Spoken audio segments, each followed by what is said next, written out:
Кешар қадірлі көрермен, эфирде уәде жобасы, сіздермен Ерболат Мұхамеджан. Уәде жобасының басты мақсаты үкімет мүшелерінің, әкімдердің, квазимемлекеттік мекемелер басшыларының, сонымен қатар депутаттардың халыққа берген уәдесі мен президент тапсырмасының орындалу барысына қатысты сұрақтарға жауап алу арқылы билік пен халық арасындағы ашықтықты қамтамасыз ету.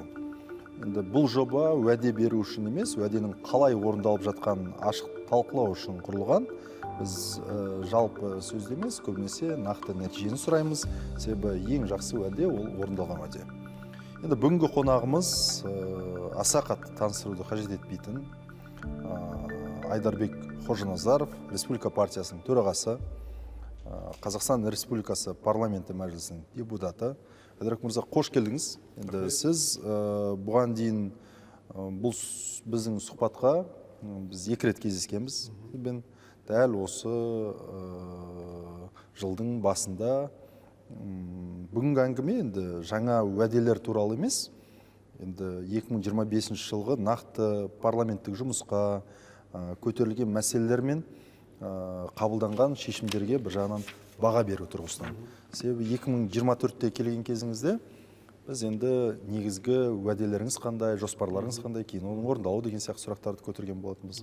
Бір мәселені нақты анықтап алғым келеді, Айдарбек мырза. Сізбен біз 2008-2009 жылдан бері таныспыз, араласып құраласымыз бар.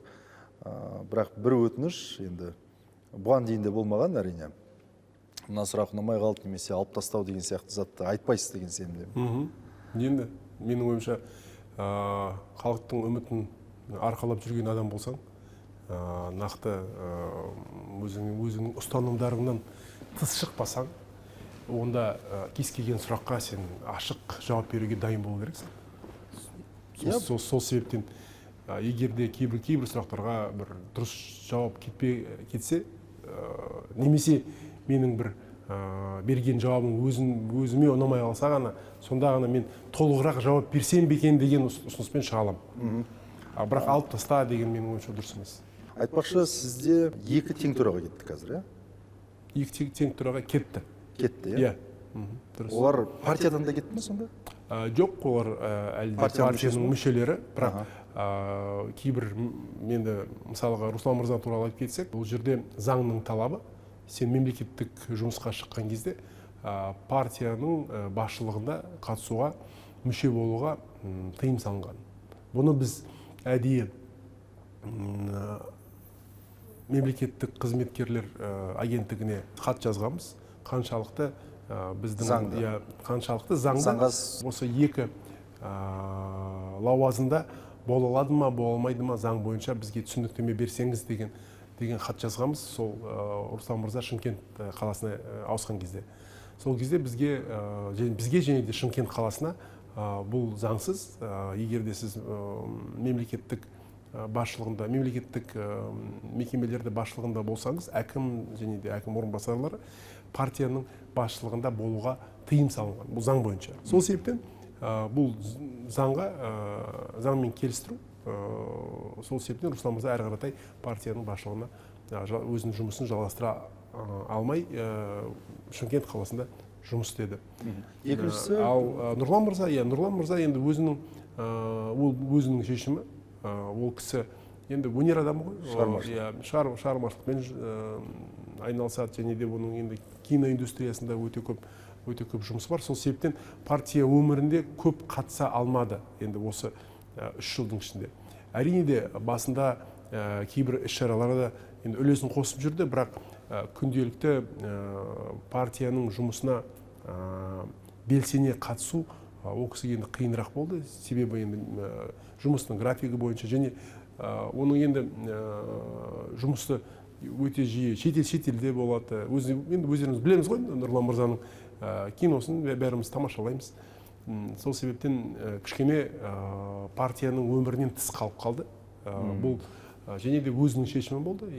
Мен әрі қаратай өз шығармашылығыммен айналаса берсем дұрыс болатын еді деген ниетпен шыққаннан кейін, осы екі мәселені біз біріктіріп, осы жылдың көктемінде съезд 25 жылдың мамырында съезд өткізіп, тез арада бұл шешімді қабылдап, төраға мен 5 тең төраға қалды осы біздің партиямызда. Әлде қысқарады ма? білмеймін, ол тек қана мен мысалға мен үшін не көрім, тең төрағалар мықты, саны көп болғанда маған ыңғайлырақ. Себебі енді халықпен жұмыс істеген кезде, мен бірақ қана адам болған кезде, енді қамту, көп адамды қамту қиын. Ал осы біз бірнеше тең төраға болған кезде, біз мысалға бүкіл елге тарап қаншама халықты қамтай аламыз. Және әрқайсымыздың аудиториямыз бар, әрқайсымыздың өзіміздің бір яғни адамға еріп тәжірибеміз, және де атымыз, абыройымыз бар. Сол абыройдың бір жиынтығы әрине де партияға үлкен үлес қосады. Мен әрдайым өзімнің мақсаттарымды емес, біріншіден партияның мақсаттарын алдыға қоямын.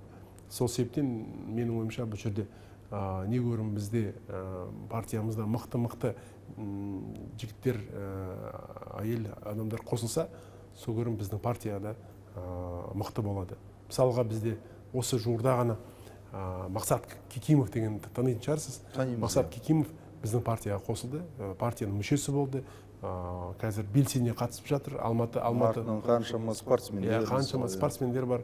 Осындай тағы да бізде кәсіпкерлер бар. Атамекен ұлттық кәсіпкерлер палатасында да қызмет істеді. Енді Мақсатты мен өзім бұрыннан бері танимын. Шыны керек 97 жылдан танимын. Менің інілерімнің досы ол.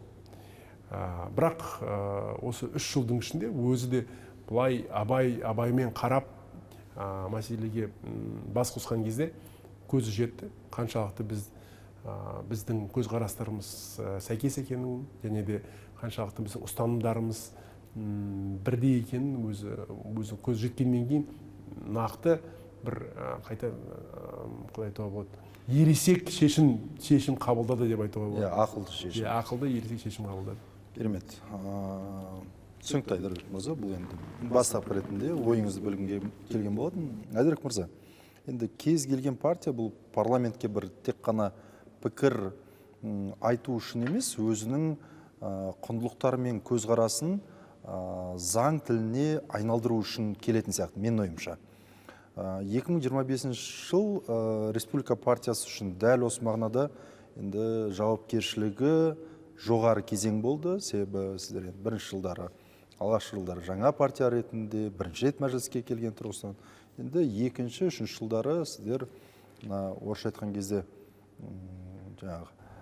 зрелый көзқарас дейміз ғой, ақылды адам қалыптасқан. Алдыңғы эфирде сіз былай айтқан болатынсыз, позиция айтумен шектелмейміз, нақты шешімдер ұсынамыз деген едіңіз. Тек қана позициямызды ғана білдіріп қоймаймыз деп. Осы тұрғыдан қарасақ, 2025 жылы республика фракциясының бастамасымен қабылданып, қоғам өміріне нақты әсер еткен қандай заңды немесе норманы атап өтсеңіз, ол қандай мәселені шешті, оның алғашқы нәтижелері көріне бастады ма? Біздің партиямыздың бастамасымен 18 заң жобасы басталды. 18 заң жобасы. 25-дің басынан бері ме? Осы 3 жылдың ішінде 18 заң жобасы. Одан басқа 900-дан астам түзетулер енгізілді, тек қана осы 25 жылдың ішінде. Егер әр депутатқа санасаңыз, бір 150-160 түзету енгізілген. Сіздерде 5-6 депутатпыз. Біріншіден, менің ойымша, өткен бағдарламада айтқан уәделерімді түгелдеп кетсек, 25 жылға қандай уәде бересіз деп. Мен сонда бірқатар уәде берілген, ол су кодексін қабылдау, су кодексі бойынша су қауіпсіздігін енгізу, инфрақұрылымға ақша бөлгізу, бассейндік инспекцияның мәртебесін көтеру деген осы мәселені біз шештік. Екінші үлкен мәселе әрине де ол салық кодексі бойынша бірқатар жұмыс енді атқарылды, және де одан өкіметтің спарринг партнері, мәжілістегі басты спарринг партнері біз болдық. Шынымен ба? Себебі енді өзіңіз қараңызшы, салықтың не екенін, және салықты төлеп жүрген адамдар түсінеді ғой. Ал салықты кім төлейді? Салықты кәсіпкерлер төлейді. Салықты, мысалға, егер де сен өмір бақи мемлекеттік жұмыста жұмыс істесең, салық деген тек қана жинау жағынан ғана білесің, бірақ оны төлеу жағынан әсіресе біле қоймайсың. Сол себептен басты өкіметтің спарринг партнер нақты не бойынша, салық кодексі бойынша біз болдық. Егерде сіз әлеуметтік желіні, кез келген бұқаралық ақпараттарды қарасаңыз, ең сондай өзекті, ең күрделі сұрақтарды көтеріп жүрген, әлі күнге дейін көтеріп жүрген, ол осы салық кодексі бойынша ол біздің республика партиямыз. Оны анау 20%-дан 16%-ға дейін түсіруді, және де есіңізде болса тіркеу мөлшері болды. Оны 40 миллионда қалдыру, 15 миллионға дейін түсірмеу деген. Есіңізде болса, мен осындай уәде бергем сол кезде. Осыны қалдыруға біз тырысамыз деп. ОКТ-тердің саны, B2B арасындағы қарым-қатынас және оның салықтың санауы бойынша осы тақырыптарды біз өкіметпен бірге бірлесіп талқылап келе жатырмыз. Өкімет нақты бізбен осы мәселені талқылауға менің ойымша өзі де таңдайды, себебі енді біз жағымыздан енді ешқандай біз популизмге бармаймыз. Мысалға біздің партиямыз үшін популизм деген жат нәрсе. Себебі біз нақты істің адамдарымыз, нақты нәтижеге бағытталған сұрақтарды көтереміз. Популизмге қатты бар, мысалға сіз популизмге байланысты біз бірде-бір депутаттық сауалды көрсетіңізші. Себебі біздің партиямыз үшін пікір білдіру маңызды емес. Біздің партиямыз үшін нәтижеге жету маңызды. Жай ғана қоғамда болып жатқан мәселе туралы өзіміздің пікірімізді айтып, сонымен әрі қаратай жүріп, сол жаңағы бұл мәселе туралы ұмытып кету, және де бұл мәселемен айналыспау біздің партиямыз үшін маңызды емес. Біздің партиямыз үшін нақты қазір күнделікті біздің азаматтардың күнделікті өміріне және де тұрмыстық жағдайына әсер ететін шешімдерді қабылдау. Жиі маған былай деп айтады: сіз неге анау бір мәселе туралы өзіңіздің ойыңызды айтқан жоқсыз деймін. Сонда мен айтамын: себебі мен нақты түсінемін, біз бұл мәселені шеше алмаймыз. Біздің қолымыздан келмейді, себебі біздің санымыз аз, біздің саяси күшіміз жетпейді. Сол себептен бұл мәселені мен көтерген жоқпын. Себебі мен өзімнің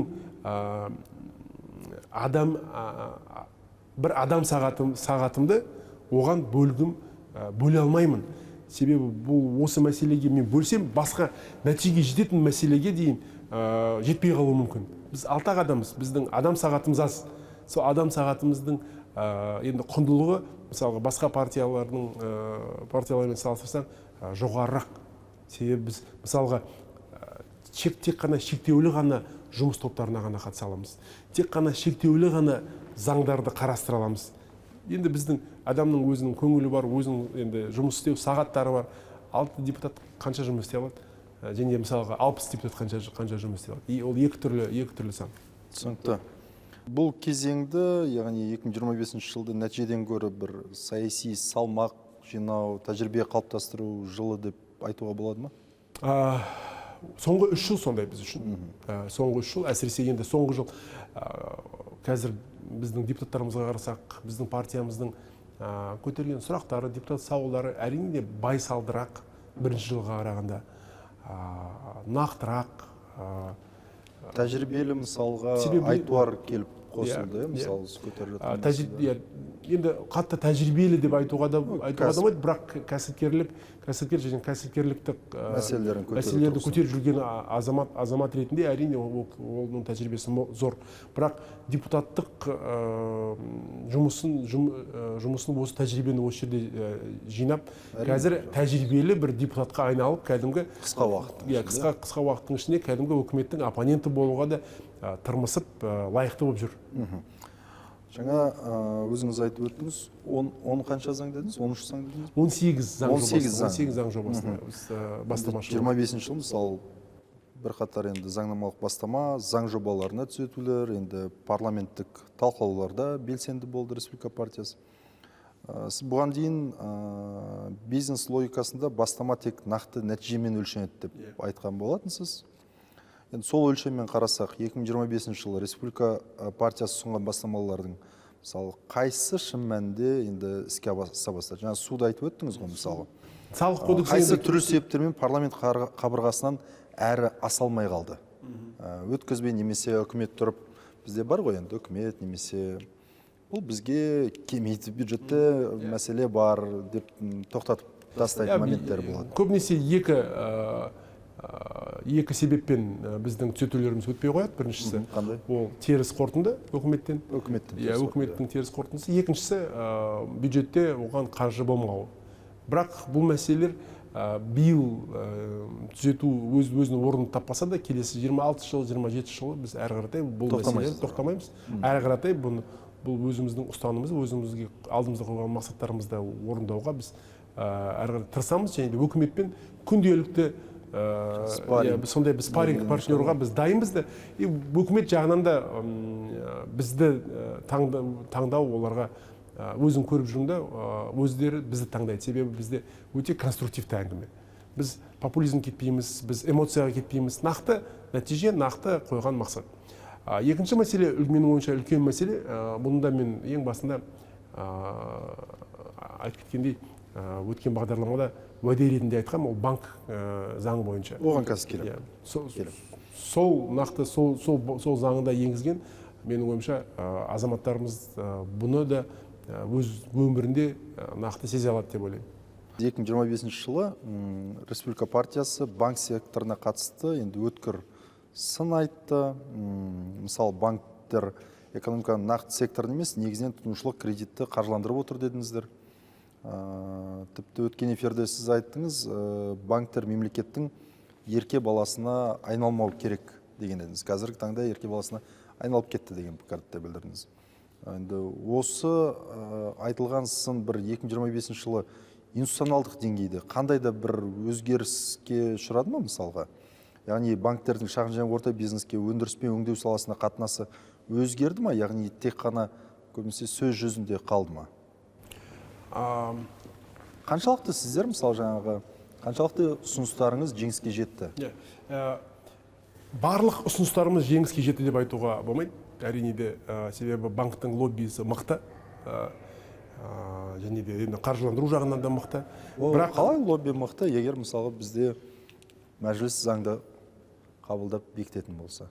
Енді бұл жерде бір мысалдар келтіре аласыз ба моменттер бойынша? Мысалы, қай тұрғыда сіздер жеңіске ұшырадыңыздар бір моменттер бойынша? Нақты жеңіс туралы айтып кетсек, мысалға, егерде сіз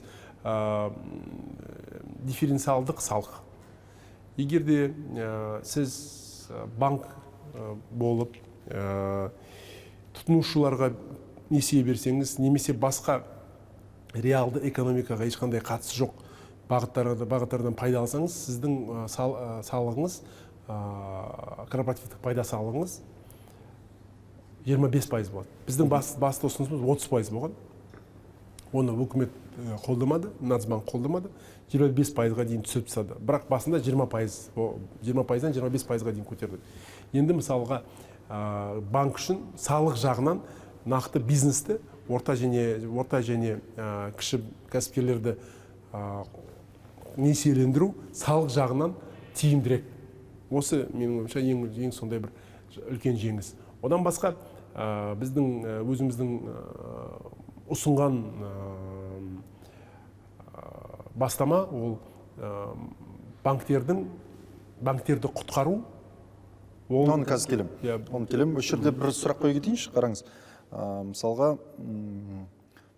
бұл мынандай нәрсені көрсетпей ме? Мысалы, кейбір тұрғыда жеңіліске ұшыраудың да, мысалы, бұл немесе әріптес партия фракциялардың мысалға қолдауының аздығын көрсете ме? Жоқ әлде қазіргі парламенттік құралдар нақты секторды қорғау үшін бір жеткіліксіздеу көріне ме?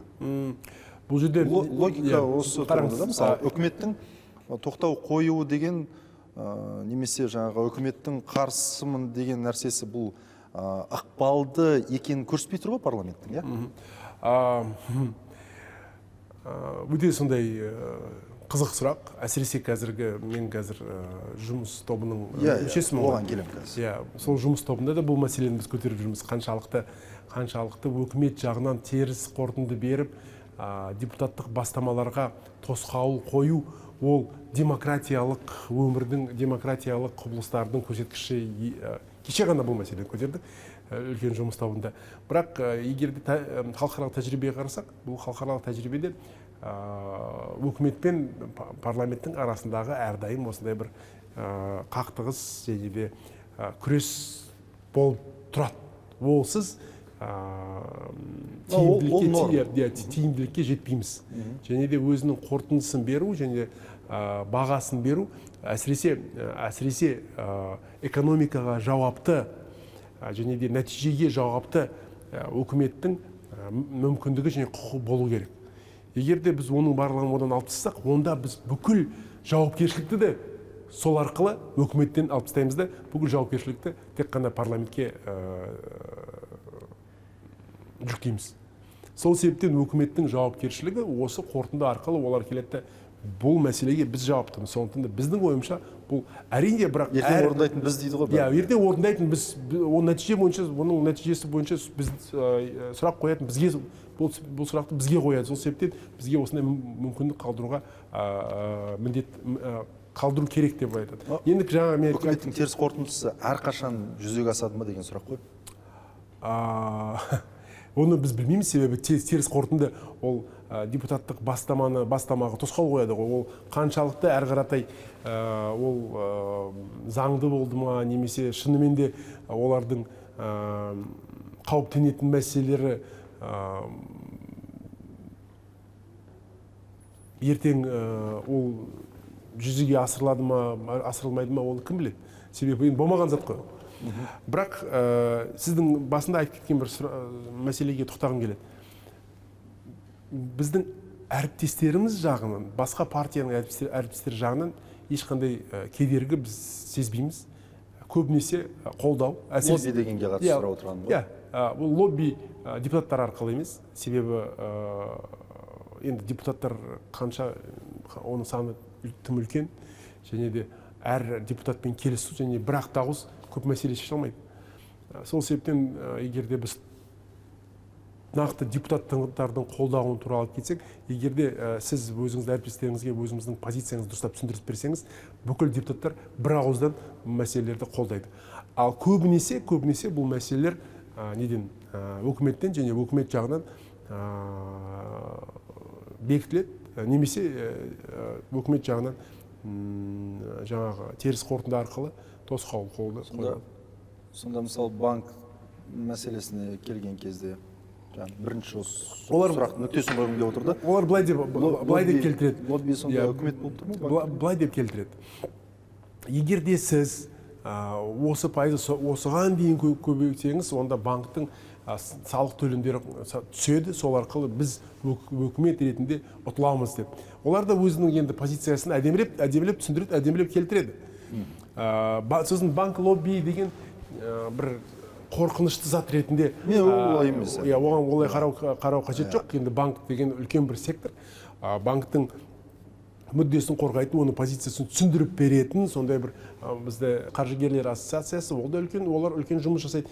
Енді олардың логикасы мысалға өкіметке жақынырақ болып көрінеді. Сол себептен өкімет соларды қолдап кетуі мүмкін. Енді жаңа өзіңіз айтқан банктер мемлекет есебінен құтқару тәжірибесіне байланысты. Сіздер тіпті сіздің өзіңіз бірнеше рет банктерді мемлекет есебінен қайта-қайта құтқару тәжірибесінің экономика үшін де, әділет принципі үшін де қате екенін айттыңыздар.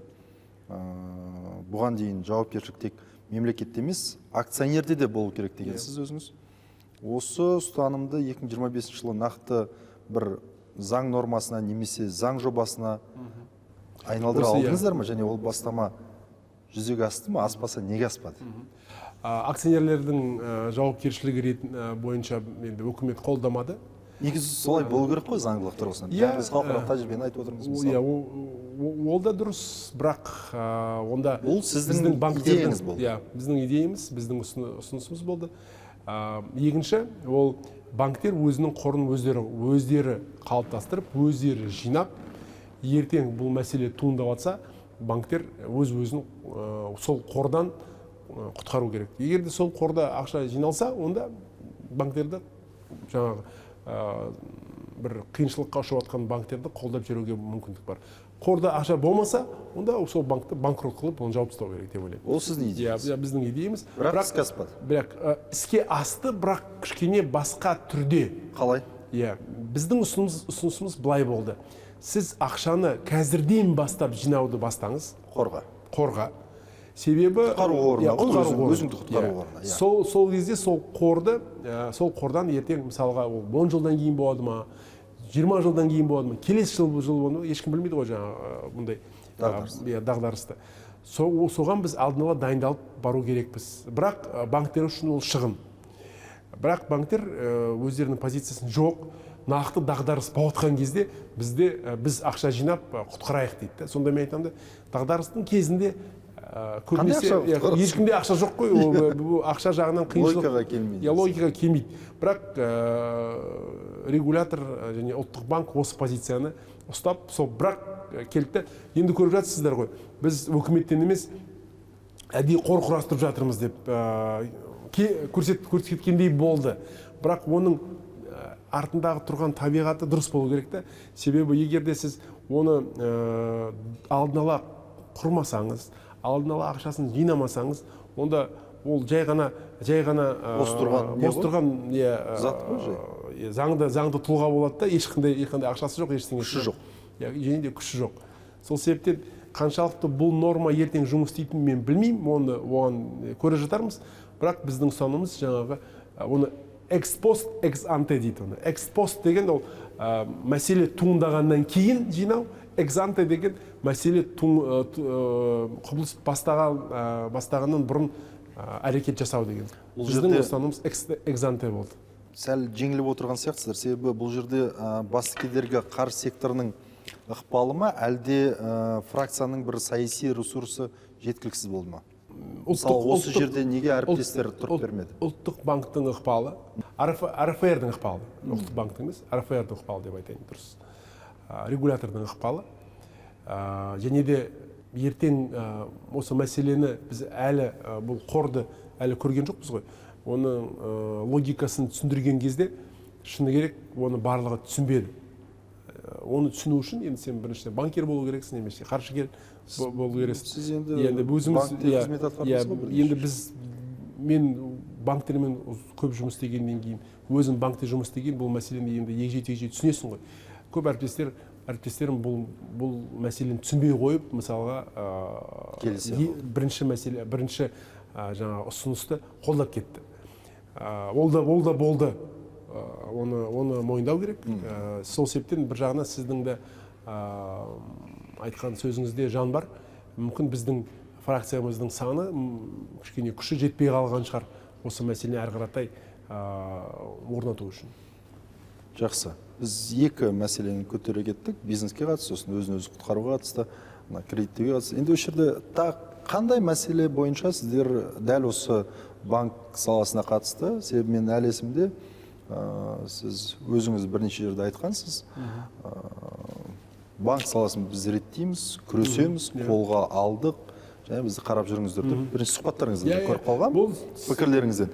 Қандай нақты мысалға бір ірі затты айта аламыз да, шешімдерді? Менің ойымша жаңағы салық бойынша, дифференциалдық салық бойынша өте ірі зат. Екінші жағынан жаңағы қор мәселесі де болды. Ол да ірі зат. Себебі банктерді қорға ақшасын жинау деген ол енді үлкен мәселе. Үшіншісі ол айлакерлермен жұмыс істеу, және де осы банктік айлакерліктердің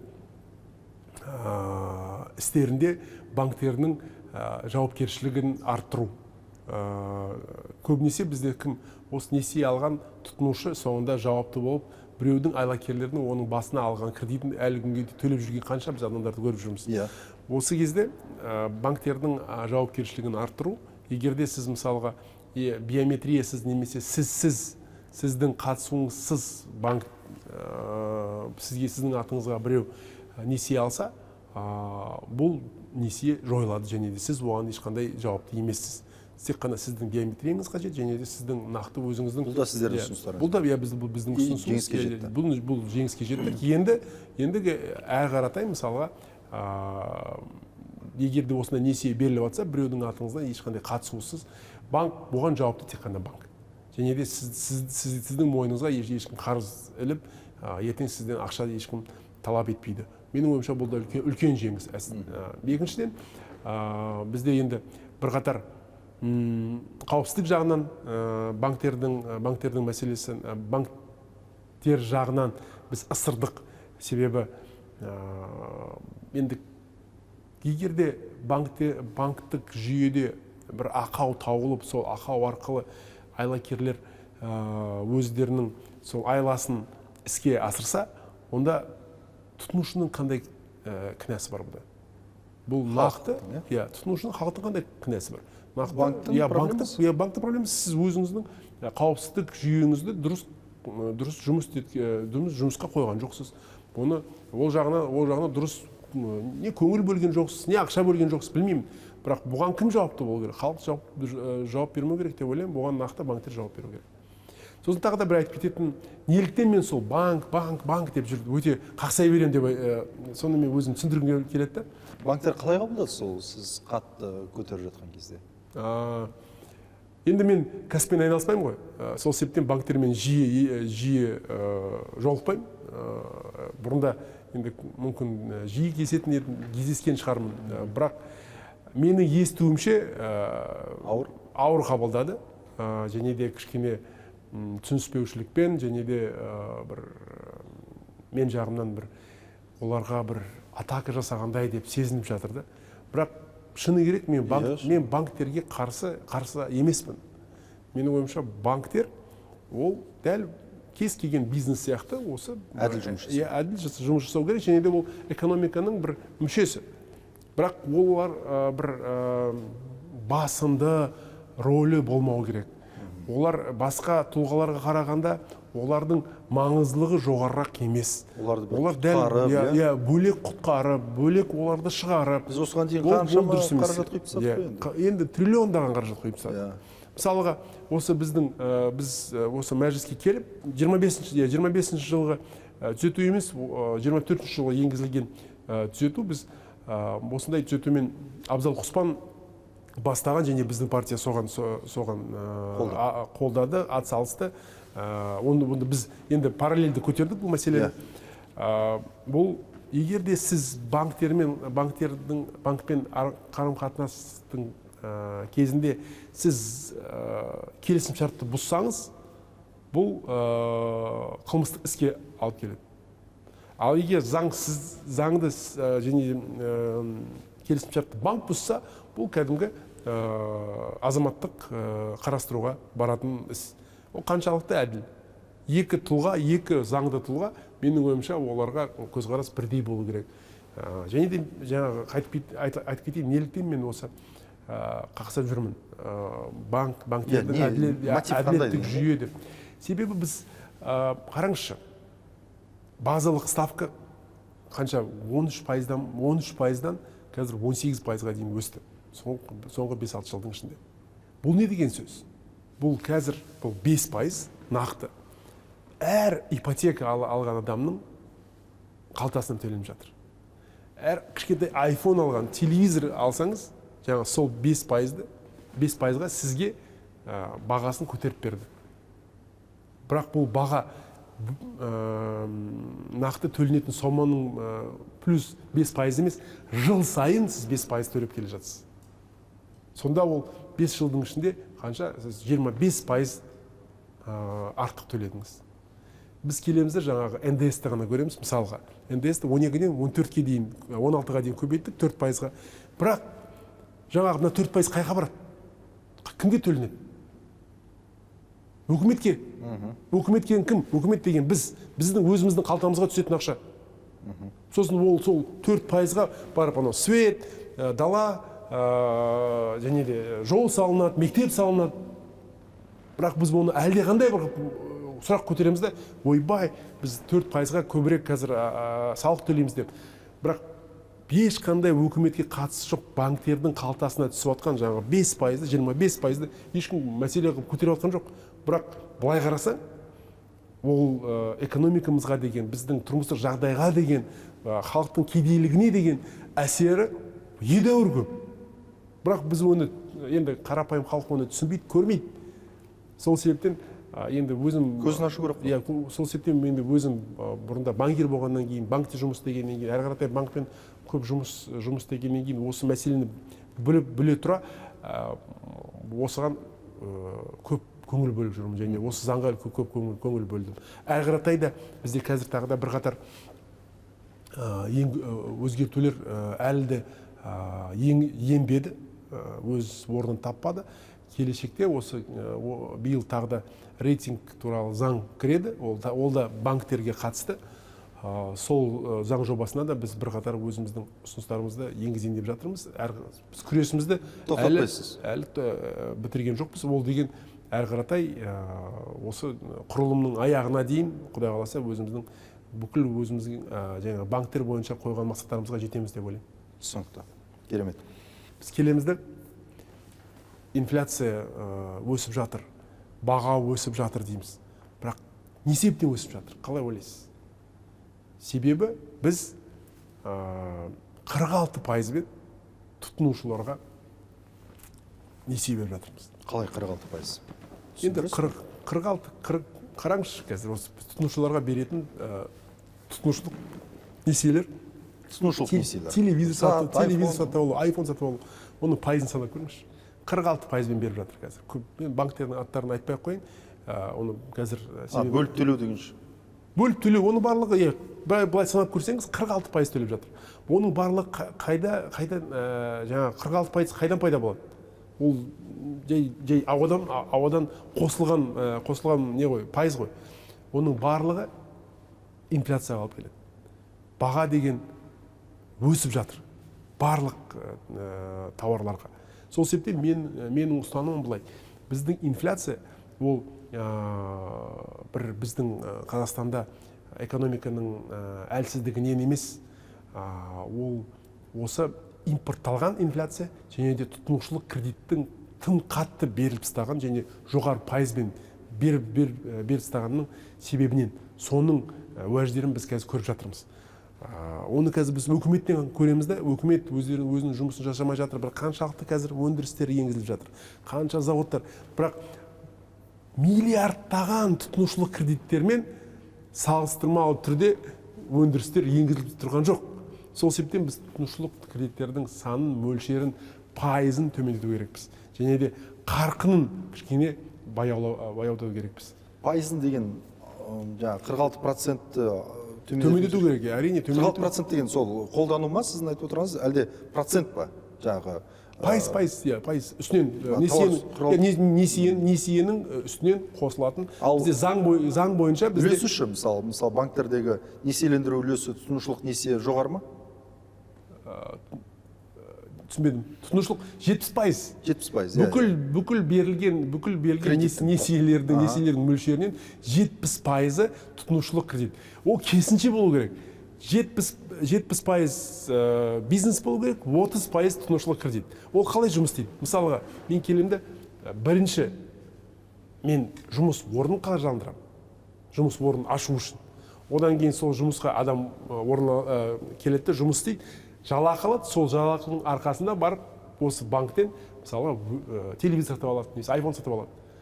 Ал егер де сіз жұмыс орнын қаржыландырмасаңыз, сіз не қыласыз? Сіз халықты қарызға батырасыз. Себебі қол басасыз. Иә, себебі ол ешқандай жұмыс орындарының пайда болмауы ашылмаса, жаңа қарызға алып жатқан халық қалай өздерінің несиесін төлеп? Қараңызшы, дамыған елдерде жұмыспен қамтамасыз ету мәселесі бойынша ұлттық банктер жауапты екен. Иә, әрине. Бізде қазір тек қана өкімет. Бізде ұлттық банк тек қана инфляцияға жауап береді. Фискалды ақша несие саясаты. Сол себептен біз салық кодексі туралы көп әңгімеге кіріп кеттік та, ал осы қаржыландыру банк заңы бойынша. Екеуі бірге жүруі, мысалы осы екі заңның бірге жүруі біраз сәл салықтың тақырыбының көтеріліп кетуі банктың тасада қалып қалған сияқты. Мен де солай ойлаймын, бірақ қайта көтеруге де проблема емес қой. Менің естуімше өкіметте және де президентте де бұл мәселе туралы біледі, ол талқыланып жүрген мәселе. Сол себептен бір шешімі ұсынылады, өкімет жағынан ұсынылады деп ойлаймын.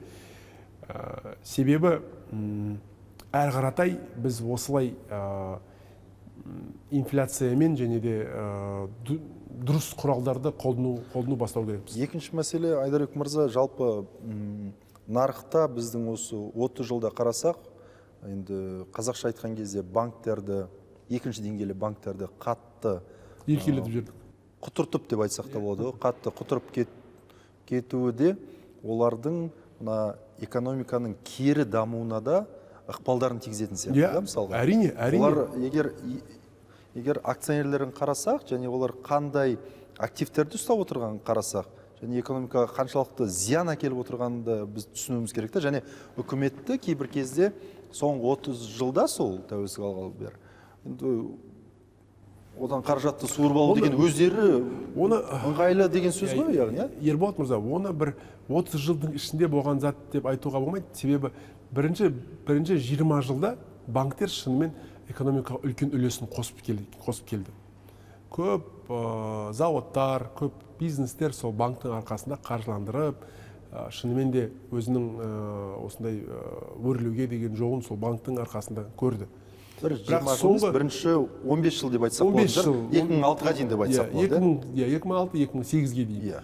Одан кейін, енді соңғы 10-15 жылдың ішінде банктердің жұмысы бір пайда табу және де тек қана өзінің пайдасын көру, соның жолын... Қалай мүмкіндік беріліп кеткен осы? Бір анализ бар ма, мысалы, қызықты? Қалай ол біз банктерге осылай құтыртып қойды олар? Банктың лоббиі өте мықты болды. Әсіресе өткен құрылымдарда көп заңдар қабылданып кетті. Кейбір заңдардың де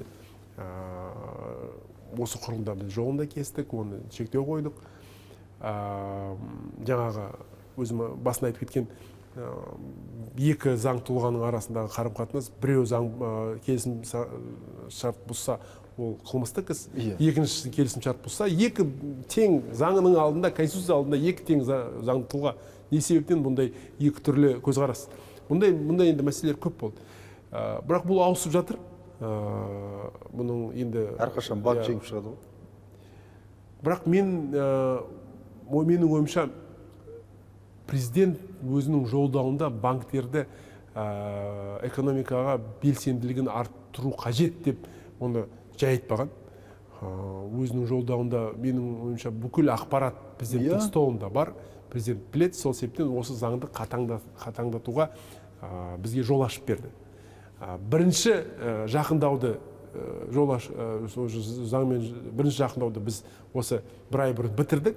Қазір көреміз, оның қаншалықты бұл заң өзінің бір нәтижесін көрсетеді. Әрі қаратай керек болса қайттан осы заңға қайттан оралымыз. Көтересіз. Әрине, бұл енді менің ойымша бұл заңмен жұмыс істеу деген ол сондай бір жауып тастау деген сөз емес қой. Бітпейтін процесс. Мысалы, салық кодексіне келсек те, егер салық кодексін біз қазір қабылдасақ, кім біледі, кейбір өзгерістерді келесі жылдың биыл біз жазда қайттан қарау мүмкінбіз. Қалай әсер етуіне байланысты. Себебі енді бұл заң мен ережелер бұл сыртқы құбылыстарға өте үлкен көңіл бөлетін сондай бір дүние ғой. Сол себептен біз оның әсерін, нәтижелігін қарап отырып, ертең сол заңмен әрі қаратай жұмыс істеу керекпіз. 2025 жылы салық реформасы енді қоғамды айтарлықтай екіге бөлді. Сіз өзіңіз жаңа қызық бір философияны айттыңыз. Енді мәжілістегі, мысалға, егер ұзақ жылдар мемлекеттік қызметте істеп депутат болып жатса, ол тек салықты жинауды біледі деп келтірдіңіз. Философияны айттыңыз. Ал егер бірнеше жыл ол кәсіпте жұмыс істеп, жаңа салық төлейтін болса, оның салыққа қатысты көзқарасы басқаша болады. Енді не сияқты ғой, егер де сенің детсадқа баратын, мектепке баратын балаң болса, детсадтың ата-ана ретінде жұмысын жақсы білесің да. Дәл солай сияқты, егер де салықты төлейтін болсаң, жаңағы салық кодексін және салық органдарының жұмысын сен тек қана басынан өткеннен кейін жақсы түсінесің. Республика партиясы енді бұл жерде кәсіпкерлердің мүддесін қорғаған тарапта болды. Толық жеңіске жетпеген сияқтысыздар, ашығын айтайық. Оны маған сіздің әріптесіңіз Айтуар мырза да айтқан болатын. Сіз алдыңғы сұхбатта салықты азайт деп біз айқайламаймыз. Яғни жүйені өзгертеміз деген едіңіз. Сол айтқан мысалға жүйелік өзгеріс 2025 жылы. Ол нақты қай тұстан көрінді? Мысалы, бизнесті тұншықтырмай отырып, бюджетті толтырғысы келіп отыр, біз түсініп отырмыз ғой, үкіметті ашығын айту керек. Бірінші жылы толтыратын шығар, екінші жыл жартылай толтыратын шығар. Себебі жабылады ғой қаншама компания, төлейтін компаниялардың, әсіресе шағын бизнестер мысалға да. Әсіресе жеңілдетілген режимді қолданатындардың көбісі мысалға жабылу мүмкін деген пікірді экономистер, эксперттердің көбісі айтып жүр тіпті. Қазірдің өзінде мысалға қысқартып, онлайнға шығып, офистерін жауып, жаңағы қашықтықтан жұмыс істеп деген сияқты, тіпті қазір кейбіреу Қырғызстанға тіркеу деген заттардың барлығын ойласып жатыр. Енді кәсіпкерден айла артылмайды ғой негізі, салықтан егер шын қашамын десе да, мысалы. Бірақ менде осы жерде сұрақ қой, жаңағы бизнесті тұншықтырмай отырып, бюджеттің тұрақтылығын сақтау үшін сіздер қандай нақты бір дұрыс модельді ұсындыңыздар, және ол ұсынған модель қабылданбаса, неге қабылданбады? Біздің модель ең басынан осындай болды. Салықтың санын азайту, және де оны басқаруын ыңғайлату. Себебі бізде қазір салық кодексі өте қиын салық кодексі. Қазіргі жаңадан енгізілген салық кодексі, оны жаңа салық кодексі деп айтуға болмайды. Ол ескі салық кодексі, өзгертілген ескі салық кодексі. Ол жаңа емес. Оны жаңа деп айтуға болмайды. Жаңадан жазылған салық кодексі, және де біздің ұсынысымыз сондай болған. Бүкіл мен есімде сіз осыдан 2 жыл бұрын 3 жыл бұрын ба подкастта біз альтернативті ұсынамыз дегенсіз. Бірақ оны біз альтернативті ұсынар алдында біз енді әрине өзіміздің спарринг партнерімізді шақырдық қой, келейік бірге жұмыс істейік. Ол спарринг партнеріміз жағынан қолдау біз сезген жоқпыз. Және де біз бұл құжатқа үлкен ақша, уақыт бөліп ертең бұл үкімет қой спарринг партнер. Үкімет бұл ертең ешкімге қажет болмаса, оның бұл не үшін жасаймыз деп, оны сол мәселені біз тоқтаттық. Бірақ біздің ұсынысымыз нақты салықтардың санын азайту. Салықты санын мүмкін мөлшерін емес, мөлшерін ол ұлғайтып, бірақ қана салық болсын. Мысалға, ауыл шаруашылық бойынша, ауыл шаруашылық пен айналысатын азамат 8 түрлі салық төлейді. Жер салығы бар, НДС бар, КПН бар, тағы салықтар, табыс салығы, ОПВ, ОЧВ деген көп салықтар. Экологияға зиян келтірген. Бұның барлығы әсіресе ауыл тұрғындарға үлкен қиыншылыққа келетін мәселе. Себебі бухгалтер табу ауылда деген, енді өзіңіз ойлап көріңізші, біз сварщик таба алмаймыз, шопан таба алмаймыз, қайдағы бухгалтер ауылда. Сол дұрыс бухгалтер табу, саған дұрыстап санап беретін, ертең салығын дұрыс учет жасайтын бухгалтер жоқ.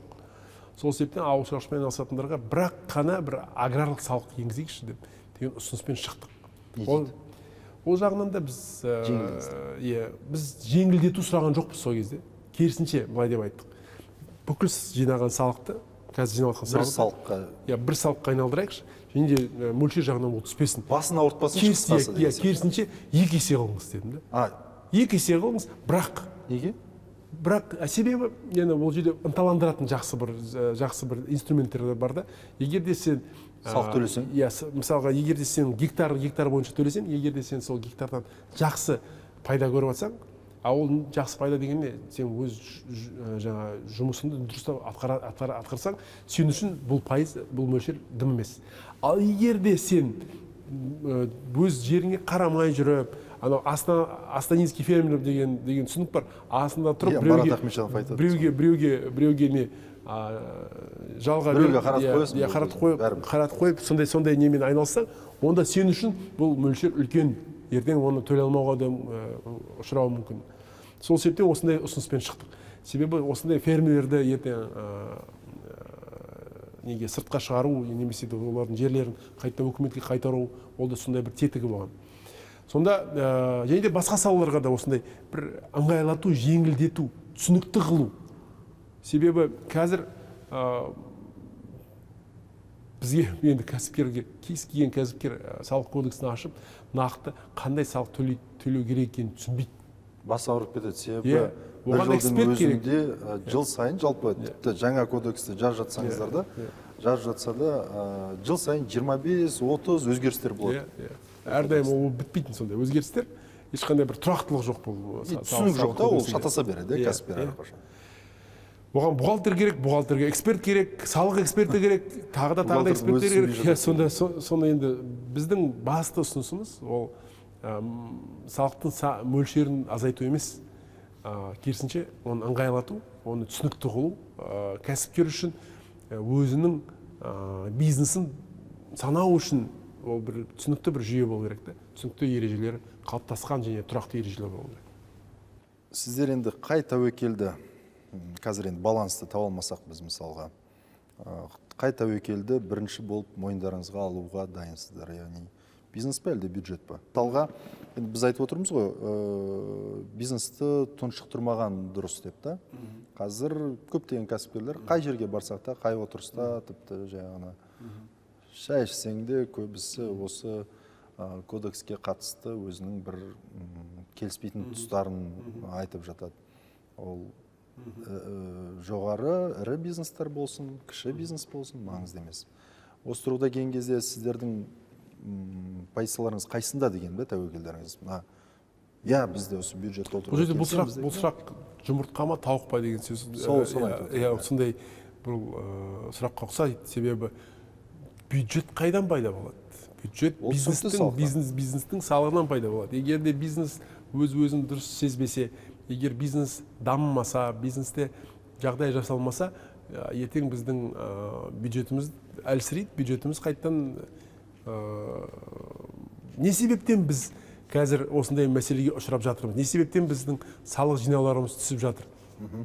Себебі бизнестің жағдайы қазір нашарлап бара жатыр. Егер де бизнестің жағдайы мықты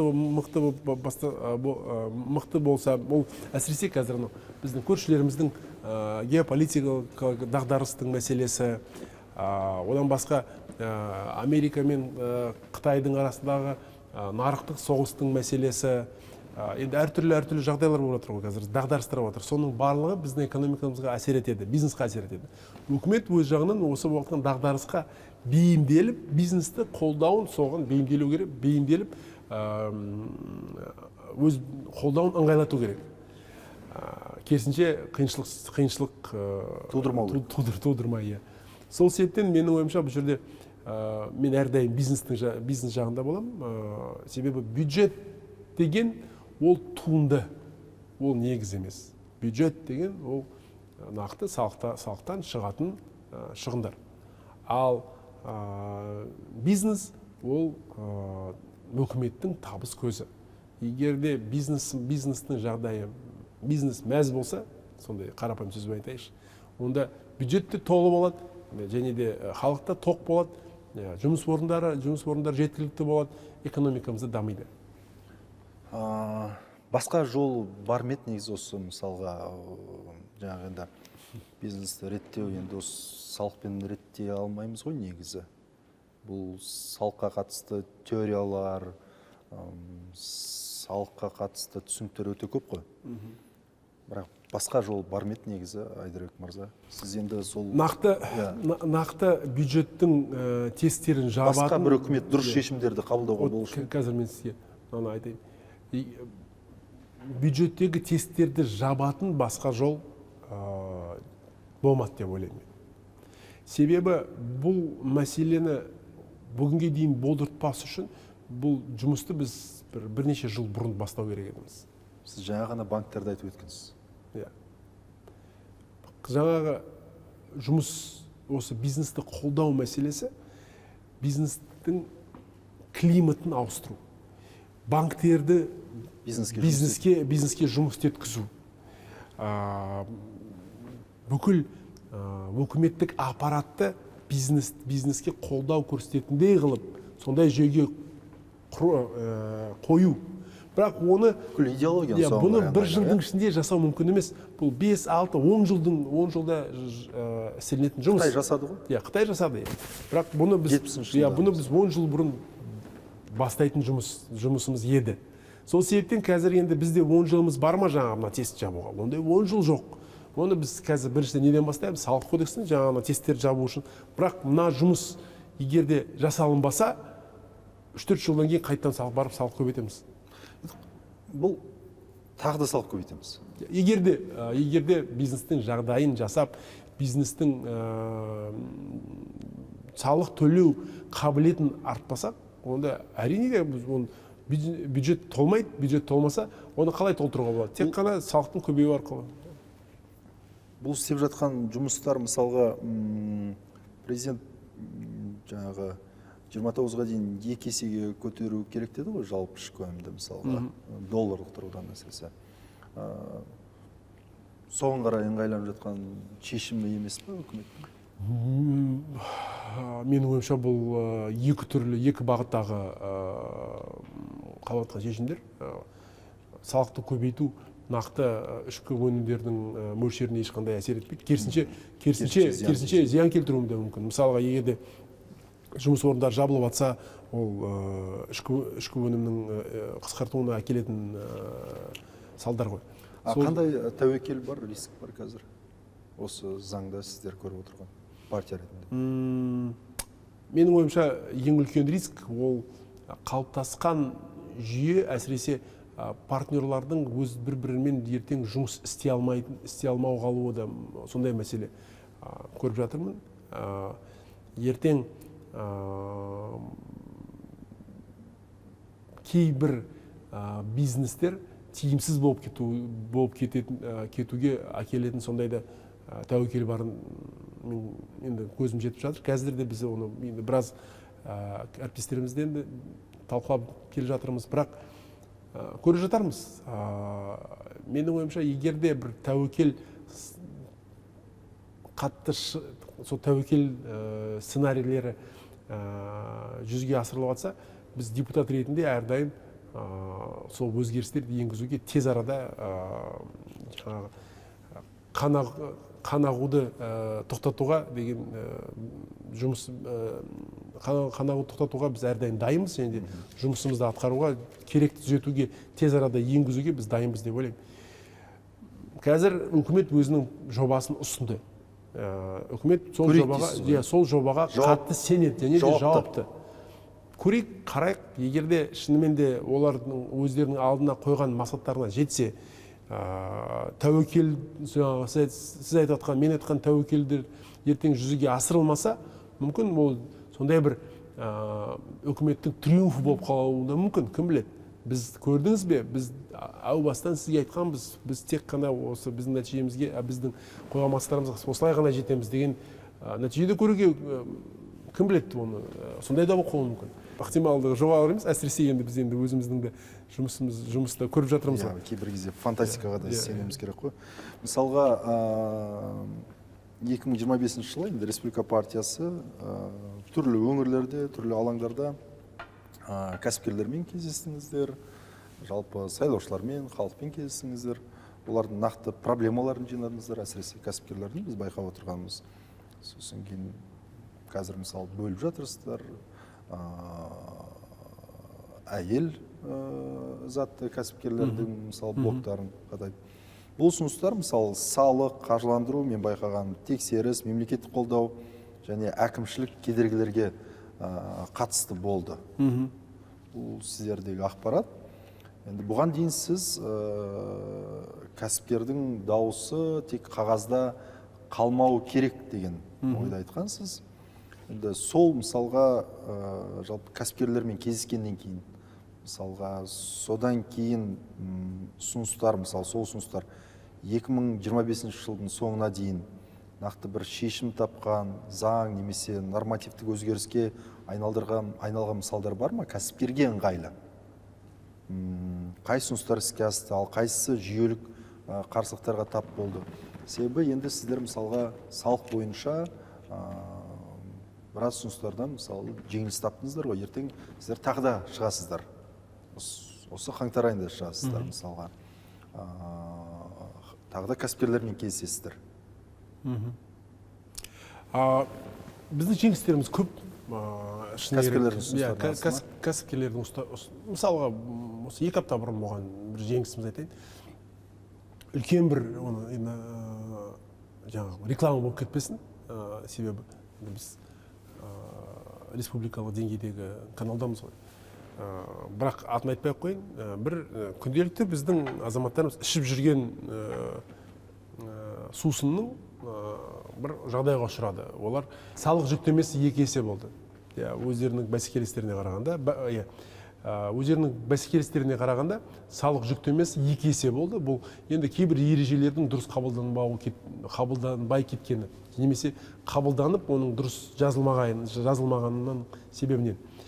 Олар бізге осы мәселе бойынша шықты, және де мен өкіметпен оларды жолықтырып, және де бұл мәселені көтердім.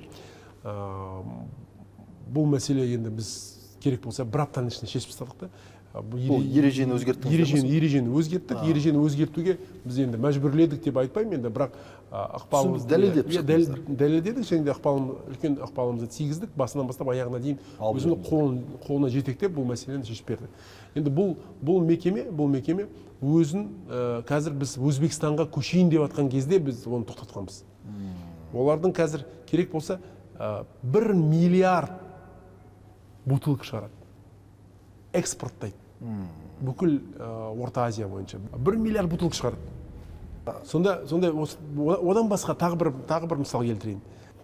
Сол жаңа Атыраудағы теңізде ТШО-ның қарамағында жұмыс істейтін мекемелер өзінің регистрациясын өте алмай келді. Себебі неде? Себебі қайтадан кейбір ережелер дұрыс, жаңағы сол тізімді құрастыру ережелері шынайы өмірде болатын компаниялардың талаптарына және де түріне сай болған жоқ та.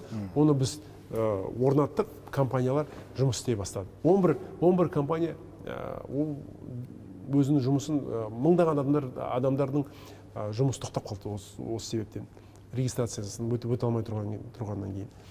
Одан басқа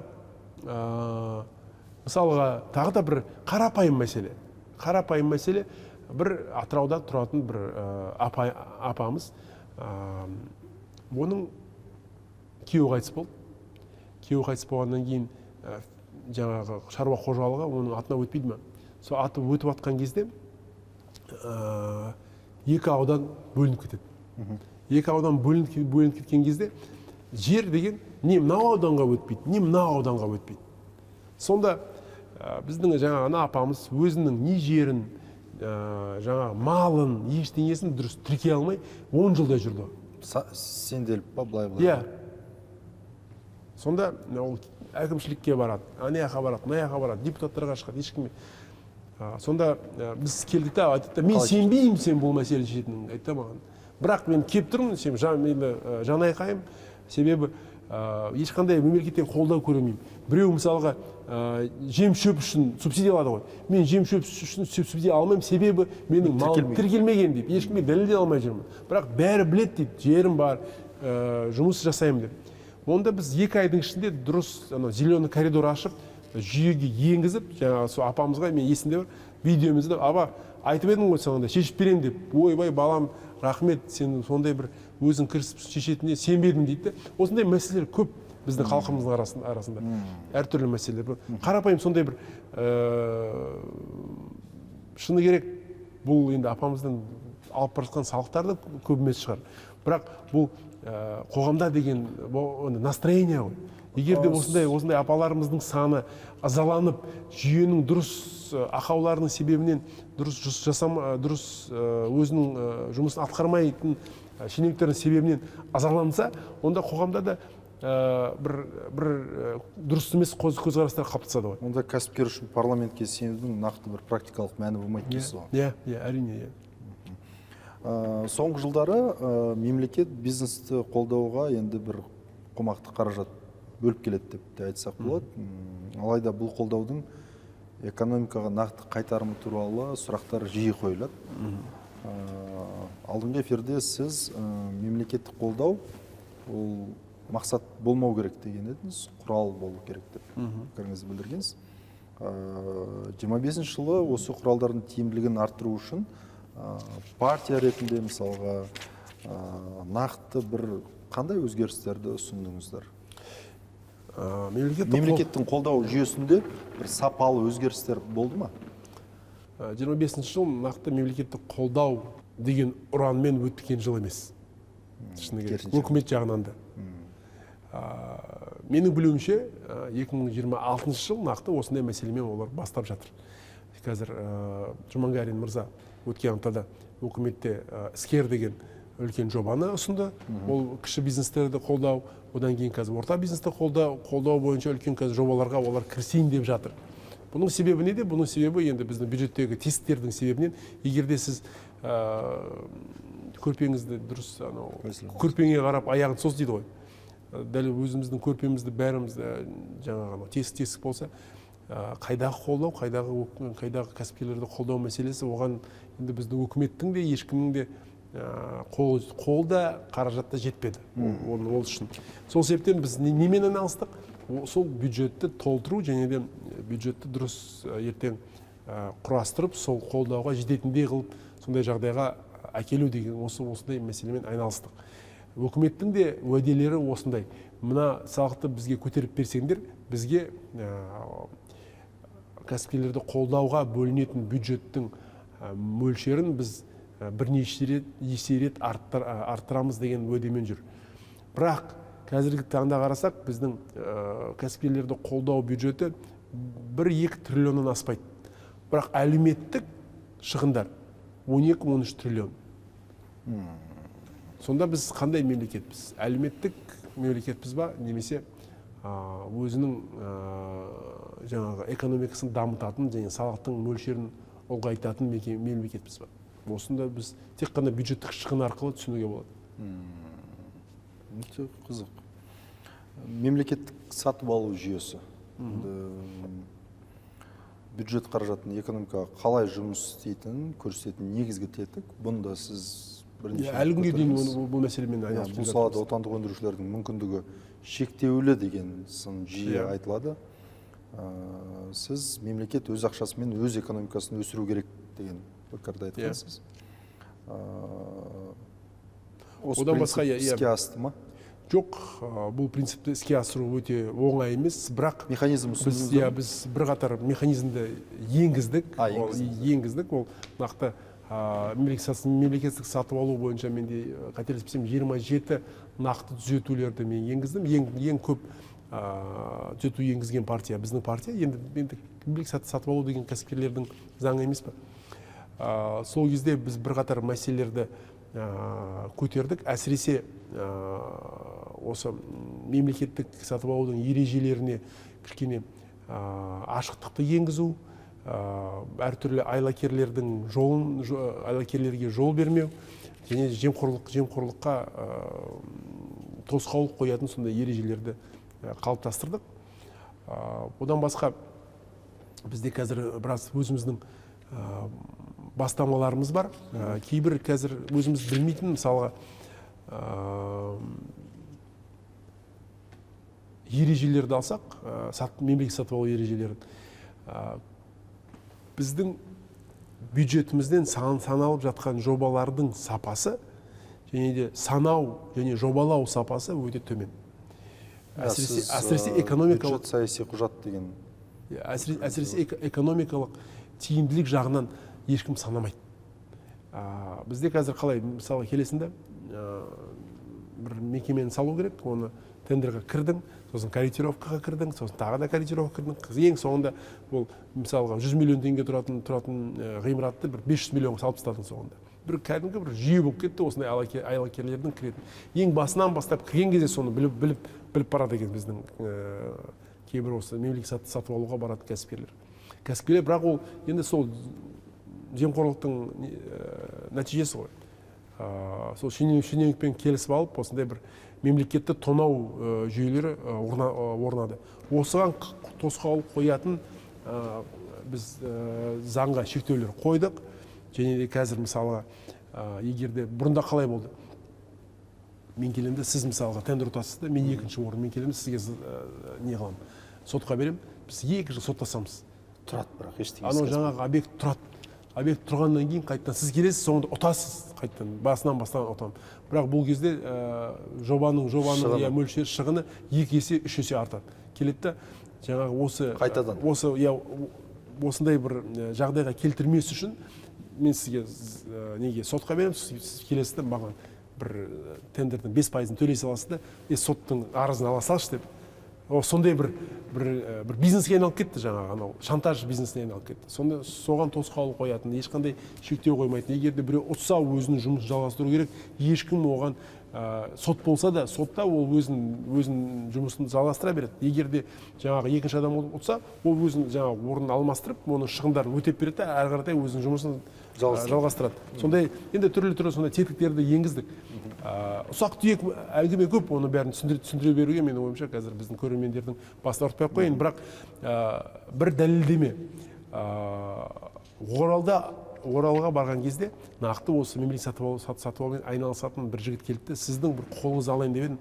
Сіз осы заңға өзгеріс енгізгеннен кейін мен наконец-то осы тендерға қатысатындай болдым ғой. Әйтпесе жоғалтпай жүрдік деді. Кәдімгі қарапайым біздің қазақтың баласы. Сол себептен соны естігеннен кейін өзіміздің жұмысымыздың бір мардымды екенін енді көзім жетті. Біз енді 25-27 жылдарға арналған республикалық бюджетті қабылдадық қой, жаңа бюджет туралы айта кеткен кезде. Бұл құжат экономикалық қана емес, саяси таңдау екенін өзіңізде бірінші рет айтқансыз. Енді осы тұрғыдан қарасақ, қабылданған бюджет сіздердің партияның ұстанымдарына қаншалықты сәйкес келді? Яғни бұл бюджет даму мүмкіндігін береді ме, әлде уақытша бір сондай бір эффект қана беру мүмкін ба? Менің ойымша бұл кризис бюджеті. Кризистік бюджет әлі дамуға деген қатты бағытталмаған. Оны дамуға бағыттайтын түзетулерді менің ойымша бір корректировканың кезінде біз көреміз деп ойлаймын. Себебі бірақ бүкіл салалар туралы айтуға болмайды. Мысалға ауыл шаруашылық саласын шынымен де үлкен өзгерістер көріп жатыр қазір. Бюджетте де бөлінген қаражатты ауыл шаруашылық жағынан қазір біздің шаруаларымыз қазір үлкен қолдау көріп жатыр. Оны біздің министріміз және де вице-премьеріміз ауыл шаруашылыққа үлкен көңіл болып жатыр. Оған енді мың алғыс бір жағымыздан, шаруалар жағынан. Мысалға президентіміз де келесі жыл мал шаруашылыққа көңіл біз арттырамыз және де қыруар ақша бөлінеді деп осы ауыл шаруашылық жұмыскерлерінің форумында айтты. Бұл да бір үлкен бір сондай бір сигнал, әсіресе мал шаруашылығымен айналысып келе жатқан шаруаларға. Себебі соңғы 8-9 жылда олар ешқандай пайда көрмей, жай ғана осы агробанк туралы бірінші рет айтып жүрсіздер. Агробанк туралы да мәселені әлі күнге дейін айтып жатырмыз, бірақ әлі күнге дейін бұл мәселе өз қолдауын тапқан жоқ. Бұлай қарасаң, бұлай халықпен сөйлессең, шенеуніктермен сөйлеспен ешкім қарсы емес. Үкімет те қарсы емес, ұлттық банк қарсы емес, ешкім қарсы емес. Бірақ жүзеге асыра алмай келе жатқан сондай бір үлкен бір жоба. Менің ойымша бұл себебі бұл жерде қайтадан сізде бәрібір де соны СПК мысалға басқа түгел тұр ғой. Мысалы анау Қазагрофинанс, Қазагроқаржы. Оны бір үлкен бір ортақ қаржылай қолдау қоры. Оны бір үлкен бір ортақ бір банкқа айналдыру керек. Отбасы банк сияқты болса мысалы? Иә, отбасы банк сияқты, немесе мүмкін тек қана мемлекеттік қатысумен емес, мүмкін шаруалардың қатысуымен де сондай бір ортақ бір мекеме болса, сонда шынымен де мемлекетке жұмыс істейтін және де шаруаларға үлкен үлес қоса алатын сондай бір мекемеге айналатын мекемені ашуға болады деп ойлаймын. Егер бұл жаңағы шаруалардың затымен ашылса, бұл сол екінші деңгейлі банкке айналып кетпейді ма? Бірақ бұл екінші деңгейлі банкке айналып кету үшін ол екінші деңгейлік банктердің ережелерімен ашылу керек. Ал егер де сіз үкіметтің қойған ережесі әдейі бөлек сол агробанк туралы заң шығарып, агробанк ережелерін бөлек жазып, ұлттық банктың жаңағы оның нелері бар ғой, ұлттық банк емес, РФ ұлттық банк деп беремін. Талаптары ма? Талаптары бар, және де сол жүйеге тартатын бір нелері бар, оның көрсеткіштері бар. Оларға сай болу үшін әрине үлкен шығынға алып келеді. Сіз өзіңіз айтқандай, екінші деңгейлік банктердің пайызымен ғана несие алуға болады. Ал егерде оған бөлек, мысалы, БРК туралы заң деген бар.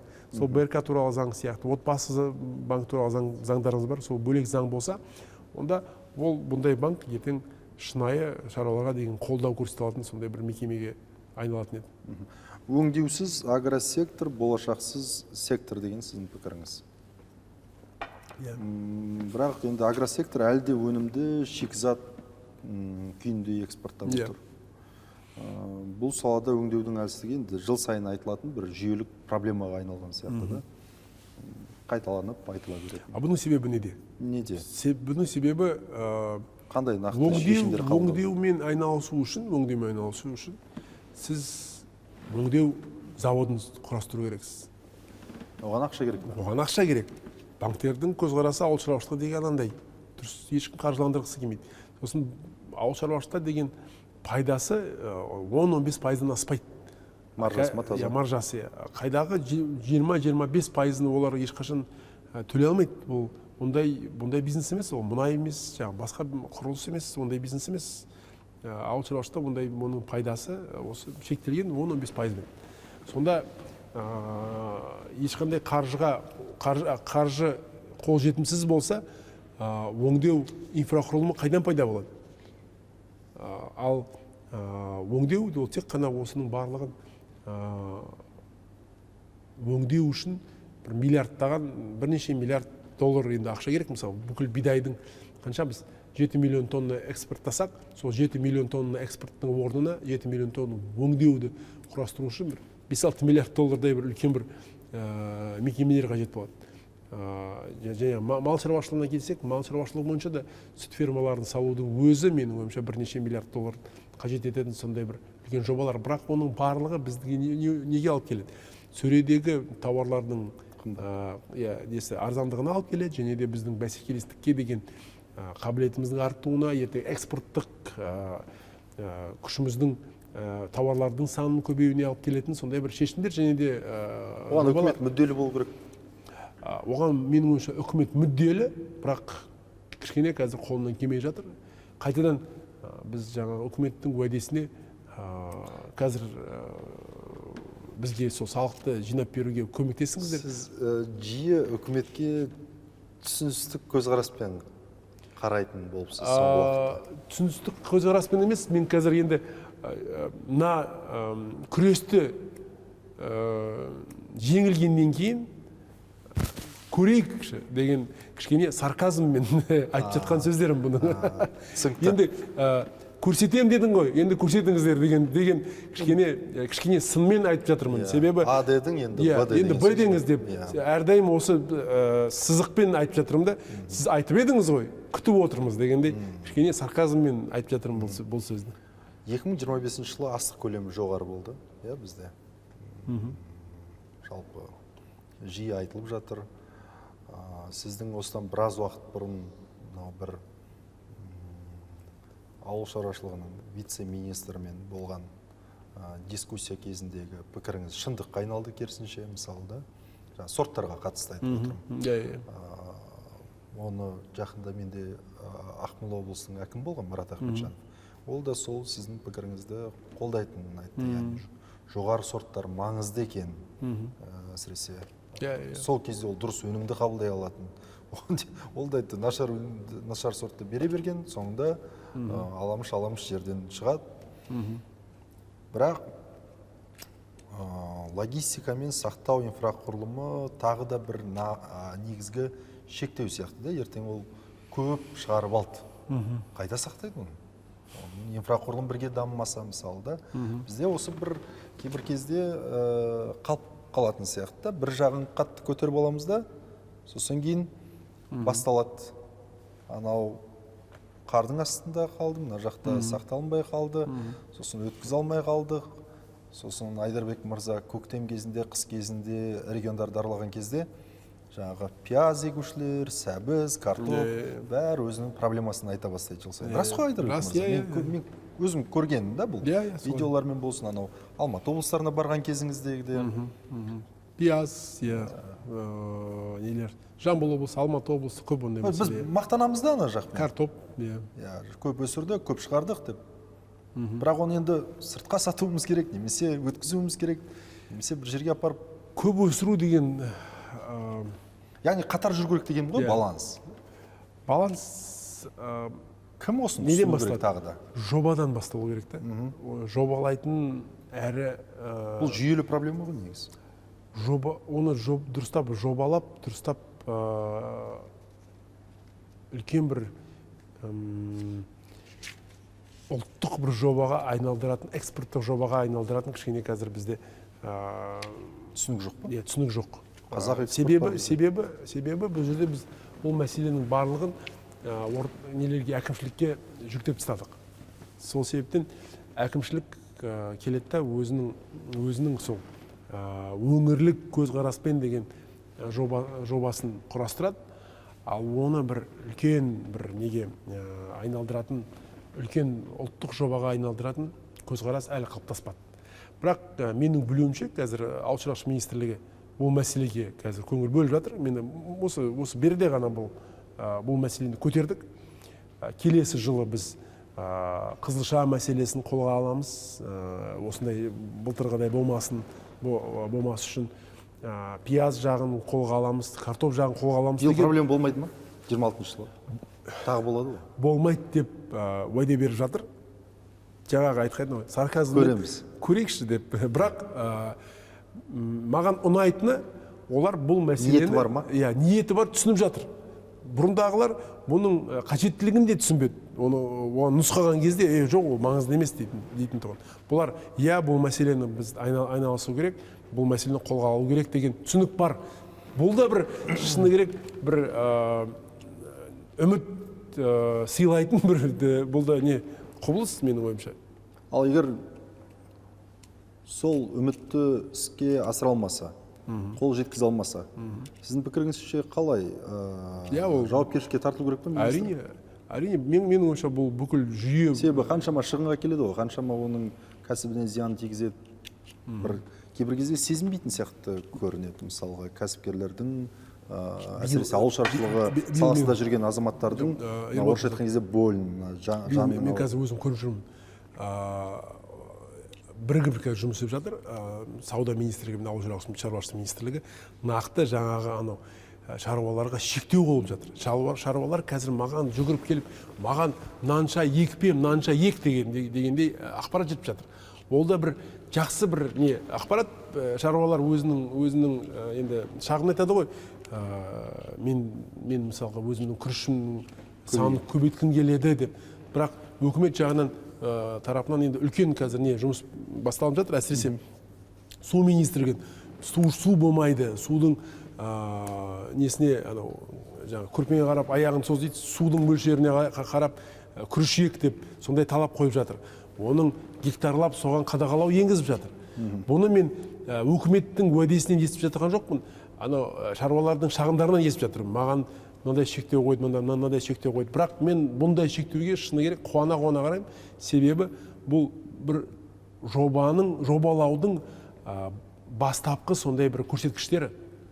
Енді бірақ ол қаншалықты бұл жобаны олар іске асыра алады және де оны дұрыс бақылап соңына дейін жеткізе алатын тек қана сол үкіметте отырған әріптестеріміздің несіне қабілеттеріне және де байланысты деп ойлаймын. Бірақ бастапқы ниеттері бар, оны көріп жатырмын. 2025 жыл енді Республика партиясы үшін екінші толыққанды парламенттік жыл болды. Бұл кезеңде партияның саяси салмағы да, жауапкершілігі де артты. Алдыңғы эфирде сіз уақыт емес, нәтиже бағалайды деген едіңіз. Осы өлшеммен қарасақ, 2025 жылды сіз партия үшін табысты жыл деп санайсыз, мысалы, нәтижелермен басқамен қараған кезде? Партияның табысы әртарапты болады. Біріншіден, ең үлкен табыс ол мүшелердің саны, және де мүшелердің, жаңа қосылған мүшелердің белсенділігі. Қанша мүше қосылды? Мысалы, менде Халық партиясының фракциясының жетекшісі болды, Магерамов. Қателеспесем, 4-5 мың адам қосылды деді бір жылда. Бір жылда, бір айдам? Бір жылда деді. Сіздерде қалай? Бізде көрсеткіштер кішкене жоғарырақ. Менің өзім ең басында қойған, біз әр өңірге әр аймен бөлінген көрсеткіштер бар. Және қанша адам, қанша мүше тартуға тартатындай көрсеткіштер қойып қойғанбыз. Былтыр 25 жылы біздің партиямыз 50 мың адам өзінің қатарына қосты. Жалпы саны қанша? Жалпы саны жылдың басында біздің санымыз 160 мыңдай болды. 50 мың адамның қоссақ, 210 мыңға дейін жетіп қалдық деп ойлаймын. Оның бұл ақпарат барлығы біз сол өңірлерге біз жинап, ай сайын өзіміздің білген статистикамызды жүргізіп келеміз. Танымалдардан, мысалы, Мақсат Кекімовте қалды ма жаңа? Содан басқа кімдер бар? Танымал. Енді біз қандай танымалдылықты талап етеміз? Сапалы? Сапалы және өңірлік танымалдылық. Сіз өңірде танымал болу керексіз. Өңірде сізді, мысалға бізде қазір жаңадан тартқан өзіміздің Қарағанды облысының филиалының төрағасы Нұрлан Аубакиров деген, ол Қарағандыда өте танымал, Қарағанды қаласының әкімі болды, басқа Аманат партиясының мүшесі болды. Аманат емес, Нұр Отан партиясының мүшесі болды бір кезде. Оны тартып, ол шынымен де өзінің бір өңірге деген қосқан үлесі, авторитеті өте жоғары. Сол арқылы мысалға бізде Қарағандыда деген көрсеткіштеріміз бен қолдаушыларымыз өте көп. Ең көп, мен қателеспесем, жаңа мүше әкелген өңірлердің бірі сол Қарағанды. Бірақ Қарағанды әубастан бізді қолдап келе жатыр. Мысалға 542 мың дауыстың ішінен 81 мыңы Қарағандыдан. Енді сұрақ осы жерде. Түсінікті, керемет. Енді жылды мысалы жақсы жапқансыздар, бірақ бір қолдарыңыз жетпеген, бір әттеген-ай дейтін моменттер бар ма, мысалға партия үшін? Яғни бір кемшін тұс дейді ғой, өздеріңіз мойындайтын. Әр жеңістің артында бір 10 жеңіліс тұр ғой. Оны да түсіну керек. Егерде сізде мен тек қана жеңіске жоғылған, менде тек қана жеңістер, жеңіліс жоқ деген адамға менің ойымша ең үлкен өтірікші. Әр жеңістің артында бір 10 жеңіліс тұр. Әттеген-ай дегенде жағдайымыз көп. Салық кодексі бойынша енді қолым жетпеген, түсіндіре алмаған мәселелеріміз әлде қалды. Банк заңы бойынша да мәселелер өте көп. Ең сондай бір мемлекет сатып алу жағынан заң бойынша енді біз өкімет жағынан, бар жағынан тек қана қолдау көрдік. Ол өте оңай, біз үшін оңай заң болды, бірақ нәтиже жағынан өте құнды, бірақ күрес жағынан басқа заңдарға қарағанда оңайырақ болды. Оңай болды. Су кодексі менің ойымша сондай бір үлкен мәселені біз шештік. Банк сіздің айтыңыз келіп отырған. Иә, менің ойымша сол қолым жетпеген, әттеген-ай деген ол сол банк заңында кішкене біз тәртіпке банкты келтіре алмадық. Банктер әлі күнге дейін ерке және әлі күнге дейін біздің бастамаларымызды кішкене оларға бір атака ретінде қабылдайды. Керісінше жігіттер бізге бір отырып ортақ шешімге келіп, қаншалықты біз осы экономикамызға үлес қосылатынымызды, өзіміздің рөлімізді ауыстырсақ, біз қалай нені өзгерту керекпіз, біз өзімізді қалай өзгерту керекпіз деген бастаманы мен көрген жоқпын. Керісінше біздің әр ұсынысымызды сондай бір дұрыс емес көзқараспен қабылдап, кәдімгі жау ретінде көретін. Бетіп қабылдады, найзамен келе жатқан сияқты. Енді республика партиясы өзінің бір бизнес логикасын саясатқа әкелген партия ретінде көрсетіп жүрсіз. Бұл тезис, бұл пікір алғашқы эфирлерде де бірнеше рет айтылған, сұхбаттарда да. Сіз мынау саясатта да есеп пен тиімділік, нақтылық болу керек деген пікірді айтатынсыз, айттыңыз, яғни бизнестегідей.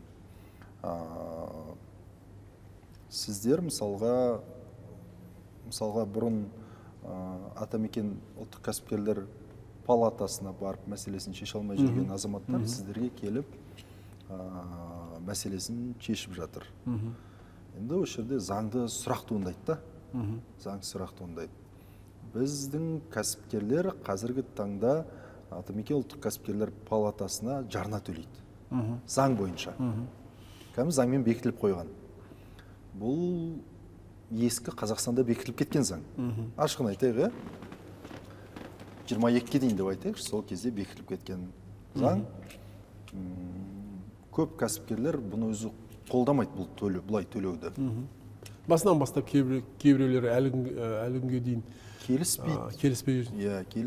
Жүр ғой. Бірақ қазір Атамекен ұлттық кәсіпкерлер палатасының басшылығы жаңарса да, үкіметке енді кезінде ықпалды қолдаушылар болғаннан кейін премьер-министрге дейін сөздерін өткізе алса кезінде, қазір тіпті департаменттің басшыларының өздері менсінбейді оларды деген пікірлер бар. Енді осы жерде сұрақ туындайды. Айдарбек мырза, 26 жылы мүмкін бастама ретінде осы заңды бір өзгеріс ұсынарсыздар. Сіздер мысалға, партия ретінде мысалға жарна алуға құқықтарыңыз бар негізі. Бірақ сіздер ешқандай жарна алмайсыздар, қателеспесем. Сіз солай бас тартқан. Егерде қолдаймын десе өздеркі. Қолдаймын десе өздеркі. Сіз ешкім міндеттемейсіз. Әсіресе мүшелерде, қарапайым мүшелерде. Әрине кейбір партияларда ондай болса да. Және кәсіпкерлердің құқығын сол жарнасыз қорғап жүрсіздер, заңға өзгеріс енгізіп, кәдімгідей тікелей араласып, тіпті өздеріңіздің сол кейбір үкіметтің мүшелерімен қарым-қатынастарыңызды бұзсаңыздар да, соған дейін барсаңыздар да, мысалға, достық басқа болуы мүмкін деген сияқты. Тіпті банктер ол тұрғыдан жаңа өзіңіз айтып отырсыз, мысалы шабуыл деп қабылдап жатыр деп та, жаңа кейбір шешім ұсыныстарды. Мүмкін өзгерту керек шығар, мүмкін білмеймін. Атамекен ұлттық кәсіпкерлер палатасының жай ғана ауыл шаруашылығы одағынан айырмашылығы қандай деген сұрақ туындайды ғой? Сөзіңізде жаны бар. Егер қазір эффекті жоқ мысалы. Атамекен ұлттық палатасының тіпті ол жерде бірақ жұмыс істеген азаматтардың көбісі сіздерге барды деп естідік. Белсенділігі бүткенге қарағанда енді қазір баяу. Мен өзім Атамекен ұлттық палатасының президиумының мүшесімін. Одан бөлек Қостанай өңірінің облыстық филиалының, облыстық өңірлік кеңесінің төрағасы болды. Қазір де төрағасыз ба? Жоқ, қазір төрағасы емеспін. Қазір енді Қостанайда болғаннан кейін несі жоқ, мәні жоқ. Мәні жоқ, иә. Сол себептен, бірақ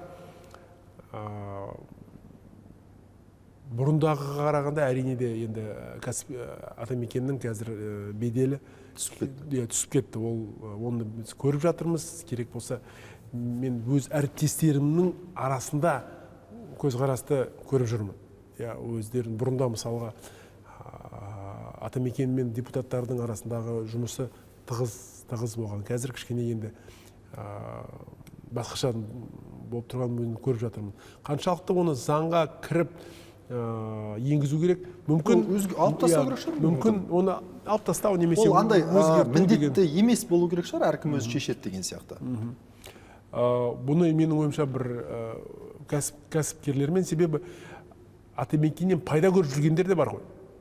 Бұл бәрі емес қой. Бәрі емес. Сол себептен оны бір ақылдасып, кәсіпкерлермен ақылдасып, егер былай болса, мысалы, мен былай өз еркімен төлейтіндей қылып істесе, онда мүмкін бір жағынан бұл әділеттірек болатын шығар. Лобби компаниясы ретінде қарасақ, мысалға, егер бір кәсіпкерде проблема пайда болды дейік, ірі болсын, орта болсын, шағын болсын, маңызды емес. Ассоциацияға бірге басқа біздің осы мәселемізді шешуге ықпалдас деп қаражатын төлеп жатса, ол дұрысырақ болар еді, ол әділеттірек болар еді. Ал жай ғана төлей беру, ол бәсекелестікке әкелетін, және де бәсекелестік арқасында олар өзінің қызметін де жақсартуға деген жол ашатын сондай бір ережелер болады деп ойлаймын. Мүмкін өте қызық ұсыныс, мүмкін ол да бір менің ойымша көп кәсіпкерлер қуанады. Менің ойымша кішкене басқашалай оны жасасақ болатын еді. Атамекеннің төлемдерін жою емес, төлемдерді Атамекеннің төлеміне деген талабын, монополиясын бұзу. Міндетті болмау керек. Ол былай қараңыз, міндетті болу керек, бірақ не обязательно Атамекенге. Не обязательно Атамекенге. Кім мәселемді шешеді? Мысалы, кіммен мәселемді шешеді? Мына ассоциация болса, мен мына ассоциацияға төлеймін. Бірақ тек қана Атамекенге мәжбүрлеген алып тастауға болады ғой? Менің ойымша болады. Ол ешқандай бір. Енді сіздер 2 жыл болды, ықпалды партияға, фракцияға айналдыңыздар деп есептейміз. Бизнес тұрғысынан, бизнес және ауыл шаруашылығы тақырыбы тұрғысынан. Бірақ қызығы, бизнестен бұндай талапты мен естіген жоқпын әлі күнге дейін. Әртүрлі көзқарастарды естідім. Неге біз төлеу керекпіз, ешқандай пайда жоқ дегенде, бірақ алып тастаңдар деген, мүмкін біздің бизнестік қоғамның өзі әлі соған дейін әлі дамып келмеген шығар. Негізі бұл да салықтың бір түрі. Әрине, ол салық қой. Салық. Сол себептен қызық бастама. Мүмкін бұл мәселені көтереміз. Әсіресе енді менің ойымша мұны былай қылу керек. Атамекенді шақырып, кәсіпкерлерді шақырып, бір үлкен бір әңгіме құрастыру керек. Әңгіменің қорытындысы ретінде не Атамекен өзіне алған жауапкершілікті әрі қаратай тартып, жұмысын атқарады. Себебі не болмаса біз бір кардиналды түрде бір үлкен шешімдер қабылдау қажет деп сондай бір қорытындыға келсек, онда осындай бастамаға менің ойымша мұрындық болуға болады. Себебі қазіргі Атамекеннің басшылығына қатысты да сын көп. Сын баршылық, не істеп жатқан түсініксіз, нақты ұсыныстары да, стратегиясы да түсініксіз деген пікірлер бар. Мысалда, ішіндегі пікір қайшылықтарының өте көптігі, бірліктің жоқтығы деген сияқты пікірлер шынымен де бар қоғамда. Менің Атамекенге келген кезде қанағаттандырмайтын бір мәселе, бұл басшыларға деген сыны емес, нақты Атамекеннің кәсіпкерлерді қорғаймын деген ұмтылысын сезбейсің. Бар ма, жоқ па түсінсіз? Сезбейсің. Мысалға, әр тұрмен атайын деген, жоқ мен көмектесем дейтіндей, мен оны сезетін едім. Неге? Салық. Себебі банктерді, заңмен жұмыс істеп келе жатқан кезде кәсіпкерге қарай жұмыс етуге. Екіншіден кәсіпкерлер әрдайым кездесіп жүрміз ғой. Жоқ, бізге керек емес, бізде Атамекен көмектесіп жүр деген әңгімені естіген жоқпын. Көрдіңіз бе? Сыбайлас жемқорлық тақырыбы мәселесі Қазақстанда енді өзектілігін жоғалтпаған тақырып. көбіне бұл мәселе жеке адаммен байланыстырылса да, ол саясатта кейбір кезде жүйелік сипатқа ие деген сияқты пікірлер бар. Бұған дейін сіз жемқорлықпен, жалпы сыбайлас жемқорлықпен ұранмен емес, нақты процедуралармен, ережелермен күресу керек. Ашықтық, цифрландыру, нақты ашық, бәрімізге түсінікті ереже. Жемқорлық қайдан пайда болады? Қандай процедуралық өзгерістер ұсынар едіңіз? Егерде қайдан пайда болады? Егерде ереже түсініксіз. Сіз былайша түсінесіз, мен басқаша түсінемін де, осы ереженің түсініксіз болғандықтан жемқорлық пайда болады. Қай заңдар ықпал береді? Қай заңды қайтадан қарастыру керек? 2026-та осы жылы Республика партиясы осы мәселенің бастамашысы бола ма? Біз әлі күнге дейін осы жемқорлыққа қарсы көп заңдарға бастамашы болдық, көп түзетулерге бастамашы болдық. Бірақ мысалға қазір мемлекеттік қолдауды тасымалдау бойынша мәселелер өте көп. Субсидия бөлу бойынша мәселе өте көп. Субсидия бөлген кезде қазір мысалға енгізілген кейбір ережелер, олар керісінше жемқорлықтың өрбуіне әкелетін сондай бір ережелер бар. Мысалға қазір есіңізде ма, бұрынғы ауыл шаруашылығы министрлігі кәдімгідей аузын көпірігін шығарып, біз электрондық очередті енгіздік. Сол арқылы қазір ешқандай субсидияға оған лайықты емес, заңсыз субсидияға қолжетімсіз қылып тастадық дегендей сондай бір немен шықты. Бірақ қазір не болып жатыр? Сен очередтқа барасың, сен очередтен шығарып тастайды, сен барасың, очередтің ең соңына қайтадан тұрасың. Оның енді тәсілдері көп. Сол мәселелер енді керісінше қиындық туындатып, қазір шаруаларға енді сол субсидия қолжетімсіз болып кетті. Себебі очередқа тұрғандардың саны және де бөлінген субсидияның мөлшері бір-біріне сәйкес келмейді. Қазір мемлекеттің шаруалардың алдында деген қарызы 300 миллиард теңгеге дейін жетеді.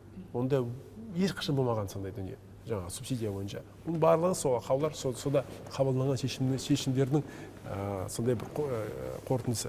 Сол себептен осындай ең қай жерде жемқорлық пайда болады? Нақты үкімет пен бизнестің арасындағы қарым-қатынастың болатқан кезінде. Ол мемлекет сатып алу. Неге мемлекет сатып алу? Себебі мемлекет сатып алу мен нақты бизнес пен үкімет бір-бірімен кездеседі. Сол себептен бұл жерде біз цифрлық кодексті биыл қабылдадық. Сол цифрлық кодекс бойынша, мен ойымша, біз үлкен көңілімізді сол мемлекет пен бизнестің, мемлекеттік өкілдің және бизнес өкілдерінің кездесуіне бір кедергі емес, кездеспеуіне ықпал ететін цифрлық сондай бір үлкен жүйелерді егер енгізсек, онда жемқорлыққа да жол болмайды. Ашықтық пайда болады. Сол себептен менің ойымша қазір осы үлкен министрлік, қазір бізде жасанды интеллект министрлігі және де бізде вице-премьер жаңа тағайындалды. Бұның барлығы сол жемқорлыққа және бюджеттің тиімділігіне бағытталған деген бір үлкен сондай бір бастама. Бізде мысалға қазір жүйенің жоқтығы неге алып келеді? Жай ғана сізге бір сіз есімде болса білім министрлігінде жұмыс істедіңіз және білім саласында үлкен ұзақ жұмыс істедіңіз. Бізде кәдімгі парта мен әртүрлі дәптерлерді сатып алу мектепте әр өңір өз жасайды. Бағасы ба? Өз бағасымен, өзінің бір қалауымен. Бірақ қазір өзгеріп елестеп көріңізші, қаншалықты біз бүкіл оны біз біріктіріп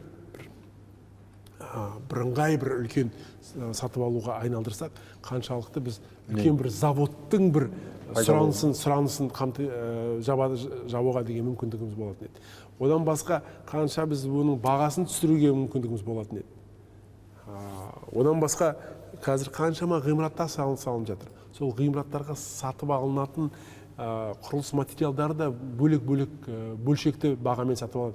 Бөлшекті бағамен сатып алады. Елестеп көріңізші. Түсіндім. Себебі қазір біздің жүйе сондай.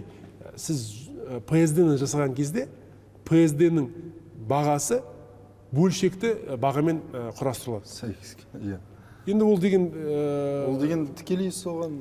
Себебі сіз келесіде кез келген құрылыс компания ол келеді, оптималамай алмайды ма? Оның бағасы да төмендетілген. Бірақ бүкіл ПСД біздің осы бюджеттік жүйемізде бөлшекті бағамен неге алған. Оны өзгерттіңіздер? Оны мен бірқатар біз баяндамаларда және де сұхбаттарда мен бұл мәселені көтердім. Депутаттық сауалды мен қазір дайындап жатырмын сол осы мәселе бойынша. Және де түзетулерді қазір заңды қай заңға енгізіп, қай заңнан бастасақ деген оймен жүрміз. Себебі бұл енді жүйелі өзгеріс. Бұл жүйелі өзгеріс. Өте жүйелі өзгеріс. Келісемін сізбен. 2026 жыл басталды.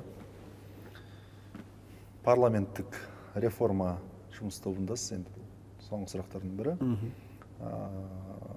Сенат жабылады, таратылады бізде. Мәжілістің ықпалы артады деген пікір. Партиялардың ықпалы артады. Партиялардың алдағы бір жыл енді республика үшін тағы да бір сынақ кезеңі болады сіздер үшін. Егер бір жылдан кейін мысалға осы сұхбатта қайтан кездесетін болсақ, сіз республика атынан мысалға бір қай нақты қадамдарды бастайтыныңызды айтар едіңіз биыл 26 жылы. Биыл біз міне осындай негізгі затты қолға аламыз да үлкен өзгерістерді жасаймыз дейтін деді. Және соның арқасында мен ойымша партияға ерушілердің де саны артуы мүмкін. Ең бастысы, біз республика партиясы ретінде нақты бизнеспен ақылдасып, бизнеспен сұхбатымызды, бизнеспен жүріп отқан кездесулеріміздің санын арттырамыз. Бұның себебі неде? Біз әр кездесу біз үшін бір нұсқама немесе бір тапсырмады, түсінікті бір мәселені түсіндіріп беретін қазіргі бизнестің көкейінде жүрген мәселелердің бір түйіндемесі ретінде соңында сондай үлкен бір қорытынды аламыз. Соның санын арттырудың арқасында менің ойымша біз нақты болатқан қиыншылық туындырып жатқан мәселелерге ықпалымызды өсет деп ойлаймын. Біз қазір үлкен бір жобаны қарастырып жатырмыз. Бүкіл елді бір жылдың ішінде аралап өту. Бір жылдың ішінде біз бір турне ретінде ма сондай бір не сияқты. Сайлауға дайындық па бұл?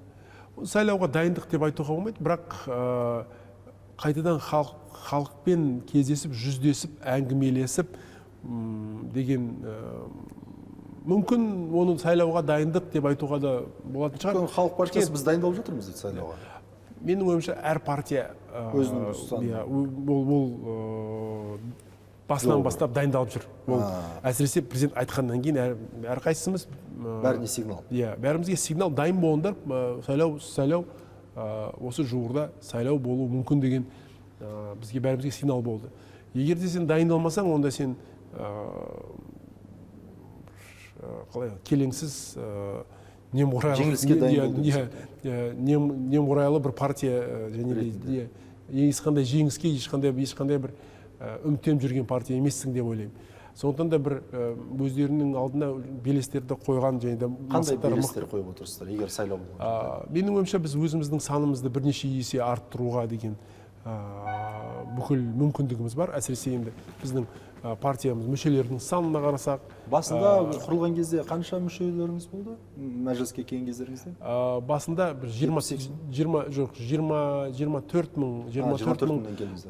24 мың адаммен келдік. Бізде партия саны және партия белсенділері деген болды. Олар әлі мүшелері болған жоқ. Мүшелер белсенділерімен бірге 100 мыңға дейін жетпедік сол кезде. Бірақ мүшелері нақты берілген мүшелік нелер куәлігі бәрімен бірге 24 мыңдай болды. Бірақ қазір біз сол белсенділерді мүшеге айналдырып, жаңа белсенділердің арқасында арттырған екенсіз. Сол осы 3 жылдың ішінде осындай жұмыс атқардық. Сол себептен менің ойымша біздің сол жаңадан қосылып жатқан мүшелердің санына қарасақ, кәсіпкерлердің қолдауына қарасақ, бұқаралық ақпарат біз үшін де үлкен сигналдар. Бұқаралық ақпараттардан біз өзіміз туралы және біздің партиямыз туралы, мысалға, аманаттан кейін біз 2-ші орында тұрмыз. Басқа партияларға қарағанда біздің атымызды жиірек айтады, біз бұқаралық ақпаратта жиірек еститін болады біздің азаматтар. Соған қарасақ, бізде енді өзіңіз қараңызшы, бір айда құрылып, шығып, біз 8%-ға лайықты болдық. 3 жылдан кейін, менің ойымша, бізде өзіміздің жұмысымызды көрсеттік, өзіміздің ұстанымымызды көрсеттік, азаматтарға деген өзіміздің ашықтығымызды көрсеттік. Ол да бір үлкен бір сигнал. Сол себептен келесі сайлауда азаматтардың сенімін одан да көп сенімге лайықты боламыз деп сенемін. Нақты қандай пайызға біз жетеміз деп ондай болжау менің ойымша айтуға қиын, және де ол кішкене қате, балалық сондай бір әрекет деп ойлаймын. Нақты менің жұмысым ол бір пайызға лайықты болмау, пайызға ұмтылу емес, ол халықтың мүддесін қорғау, халықтың менің алдыма қойған талаптарын орындау, өзім берген уәделеріме берік болу, соларды орындау. Осы ережелер арқылы, осы қағидаларға егерде мен тиянақты болсам, онда пайыздарымызда, депутат санымызда өсек деп ойлаймын. Керемет, көп рахмет, жұмысыңызға сәттілік тілейміз. Айдарбек мырза. Құрметті көрермен, бүгін біз 2025 жылғы Республика партиясының парламенттік жұмысын, экономика, кәсіпкерлік, ауыл шаруашылығы, жүйелік реформалар мен саяси жауапкершілік туралы ашық сөйлестік. Ал уәде бағдарламасының философиясы өзгермейді. Ең жақсы уәде орындалған уәде. Келесі эфирге дейін сәттілік.